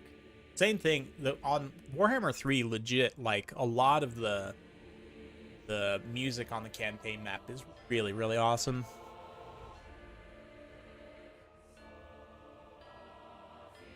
Is this game... I thought they did throat singing in battle, too. Maybe I'm thinking of a different game. I don't know. Skaven throat singing is amazing, though. Yes. I'm so excited for Ogres versus Skaven, Ogres versus Greenskins, Ogres versus Bretonnia. All the Chaos versus Elves, like all the Monogods versus Elves are going to be thing. High Elves especially. The fire resistance will finally be, like, very good in some matchups. Because, I mean, Khorne, you can try to pick. There's a few units that are, like, I think your Lord is always going to do fire damage, right? And certain power units are just guaranteed fire damage. So, playing around that with the High Elves, you can definitely take units with heavy fire resistance. Tzeentch, on the other hand, I mean... Maybe against High Elves, actually, you take a full melee rush with, like, no shooting, and then you don't have any fire damage, but I feel like it's harder to avoid because blues and pinks are so ubiquitous for Tzeentch that, anyway, Caress, Darkling Prince returns to face off against Skarbrand, so since, you know, Delacour couldn't get the job done, we now have Caress on the pirate map, and, yes... Yes, Caress. And Tim the Wilder coming in also with some Exalted Bloodletters. He's got the ROR Exalted Bloodletters, I believe. Yes, the Bloodforged, Hellforged Host. 2 more Exalted Bloodletters, Blue Horrors, and Rest Demon Prince. Nurglings out in Vanguard for Scarborough. He's coming in with some spawns, of course. Got Cultist, Exalted Bloodletters, and some warriors. 3 shielded warriors, along with a single regular Chaos Warhound. Interesting. Yeah, Imrik has like 50% fire resistance. I think that's right. Teclis also, on his stupid murder bird, also has like heavy fire resistance. Dragon Princes are going to be very good with their... you know, fire resistance as well, high shock damage and fire resistance, and also heavy armor and missile block, which will be really good against Tzeentch as well. They'll maybe have a little bit of a tougher time against Khorne, because Khorne's kind of elite melee damage is going to romp them anyway. But yeah. Yeah, High Elves fire resistance will actually be like legit very useful in a few matchups. Make them a counter, I think. We'll see. Of course, it remains to be seen. The other thing, too, to consider about High Elves is White Lions. It depends. A lot of it depends on how White Lions trade with the Chaos Warrior Infantry, especially this matchup specifically, because if White Lions, like, outtrade... Well, even just looking on paper, I would imagine White Lions probably outtrade everything except maybe the dual hand weapons, and even then, I think their armor is enough. They will outtrade the dual hand weapon Chaos Warriors, right? That being the case, you're kind of forced into bringing a lot of Bloodletters as Khorne. The High Elves can then respond to that with bringing a crap load of archers, right? So it's going to be a really interesting matchup for sure. And then you've got, you know, Dragon Princes and other units with fire resistance, potentially impacting your own power units as Khorne. And even though, like, weirdly, you would think, you know, historically High Elves have been somewhat weak to factions like Norska, or, you know, the very intense, like, fast, hard-hitting melee rush factions, Norska, Beastmen. Sometimes High Elves have had trouble with that historically, but I really think they have good tools to deal with Khorne, weirdly enough. Kind of because of some of the unique interactions of that specific matchup. But we'll have to see. 70% fire resistance on Dragon Princes. We'll see if that stays. I mean, that I could see that getting nerfed heavily, because that's a lot. That is a lot. Like, even Scarbrand, you know, dealing fire damage. I think the Herald, maybe the Herald doesn't deal fire damage, but I'm pretty sure he does. I know the Exalted Bloodthirster definitely does. So, yeah, I mean, just against, like, Lord v. Lord, Imrik is probably going to be an auto pick here, because you can, like, duel any Khorne Lord pretty much with that fire resistance, and with Lord of Dragons and the other effects. I mean, we'll see, but a lot of speculation. A lot of speculation as these players just kind of maneuver, both playing very patiently, not wanting to get caught out in a bad engagement, both kind of just developing their forces in the center a little bit, not really seizing the objectives necessarily. The objectives aren't even online yet, so they could be seized, but it's a pretty nice push over here. We've got Exalted Bloodletters matched up on Warriors of Khorne. We've got the Screamers coming through, get on these chariots. We've got Plague Bearers moving in to capture the objective and hold it, and some Blue Horrors in here for support. The Caress Demon Prince is also flying over, and we've also got an engagement here. The Spawn's going to eat a bunch of shots from the Blues, which is not great. The Plague Bearer is also just holding. I love, like, just capturing and holding space with the Plague Bearers and the Nurglings. That's exactly what they're designed to do. And as the Khorne spawn in rage, they're going to countercharge back in. They will do substantial damage, but they're going to run out of steam very quickly against that concentrated ranged fire. The Screamers come in. They're going to charge the chariots, do a little bit of damage, at the very least interrupt them, help kind of bail out those Plague Bearers. But there's Exalted Bloodletters coming in for the Khorne forces, so definitely these Plague Bearers going to get cut to pieces. I don't know if I've actually ever just watched the kind of classic demon infantry fight. You would think they might have some match combat animations, but probably not, actually. They might in the future. Who knows? The center engagement went pretty decisively in favor of the Undivided Demons. That being said, overall value is pretty much the same, as Khorne is winning this engagement pretty heavily, just completely ransacking this one Plague Bear, completely demolishing the Screamers as well. Here he's counting as infantry, means that they can just, like, charge into Screamers and beat them, especially the Khorne Furies, with their extra extra charge bonus and weapon damage from Frenzy. So, interesting play so far on both sides. We're going to have some summoned Bloodletters coming up in here. Getting that huge saturation of the summon means they'll take massive damage instantly, but they'll also ideally dish out some massive instant damage as well. But they are going to get crumbled out very quickly. Bloodforge host coming back over into the center, and I think, and again, I don't want to call this too early, especially when the army damage values are so close, but feels like Tim the Wilder's in a pretty commanding position. But Scarbrand is an absolutely massive presence, and nothing here really says I can actually beat Scarbrand in melee. So he might be able to just solo this whole pocket of infantry, to be honest, which of course is only going to feed his weapon strength to 740 so far on just 34 kills. Of course, can go up all the way to 1,200 if he gets enough kills, 9% intensity so far. So he definitely wants to come in here and continue to farm these high model count units, like these blue whores are a great target for him to farm here. And, you know, old Farmer Scarbrand just getting those skulls. Yeehaw! Absolute rodeo down on the low grounds. I'll never yeehaw again on this channel, I don't think. But anyway, it is Farmer Scarbrand, definitely. 100% Farmer Scarbrand. Yeah, these Exalted Bloodletters, they're also farmers, believe it or not. And they've definitely farmed enough kills to get their Hellblade active, up to 47 weapon strength. Just absolutely ruining these units here. I say that. The Hellforge hosts, they're also farmers. They're pretty good farmers, too. They don't need to farm all that much. Actually, they have not done so yet, but they're pretty close. 32 out of 40 kills, so just 8 more kills. They should be able to get that going. So, yeah, pretty good so far. Pretty even in terms of damage value. Dedoxin, in terms of objectives, managed to cap that high ground, which is giving him a lead at this point, but he's just about to start feeding supply. I think the threshold starts at, what, 1,000 points difference? Maybe it's 500, maybe it's 1,000. Either way, we can come in here and check, and it looks like, yeah.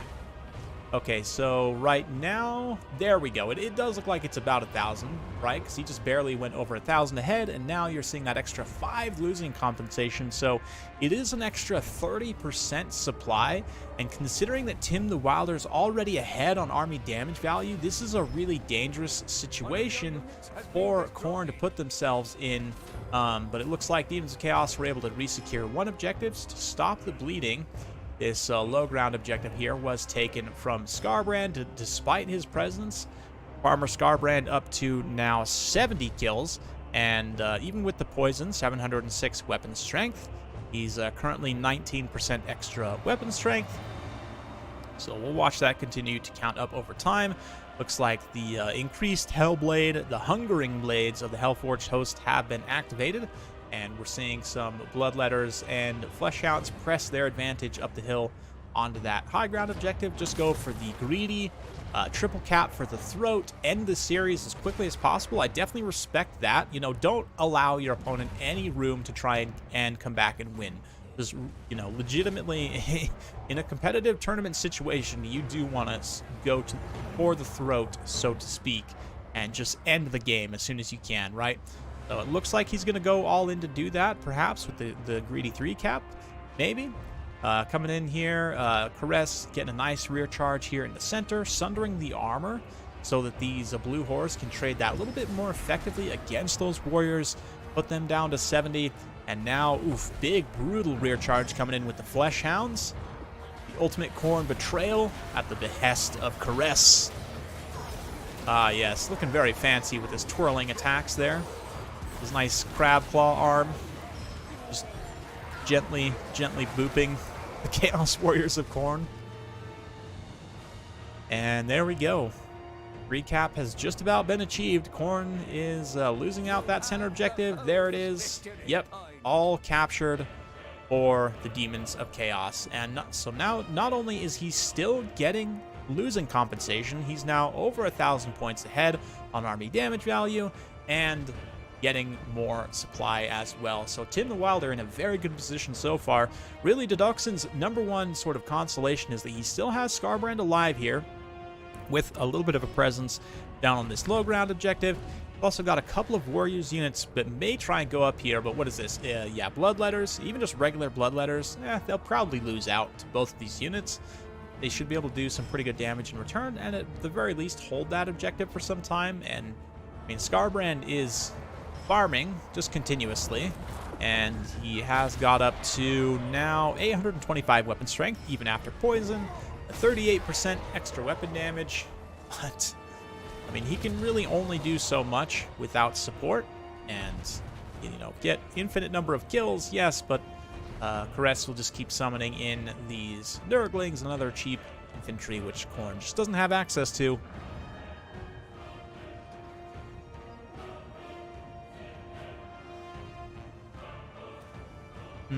Yeah.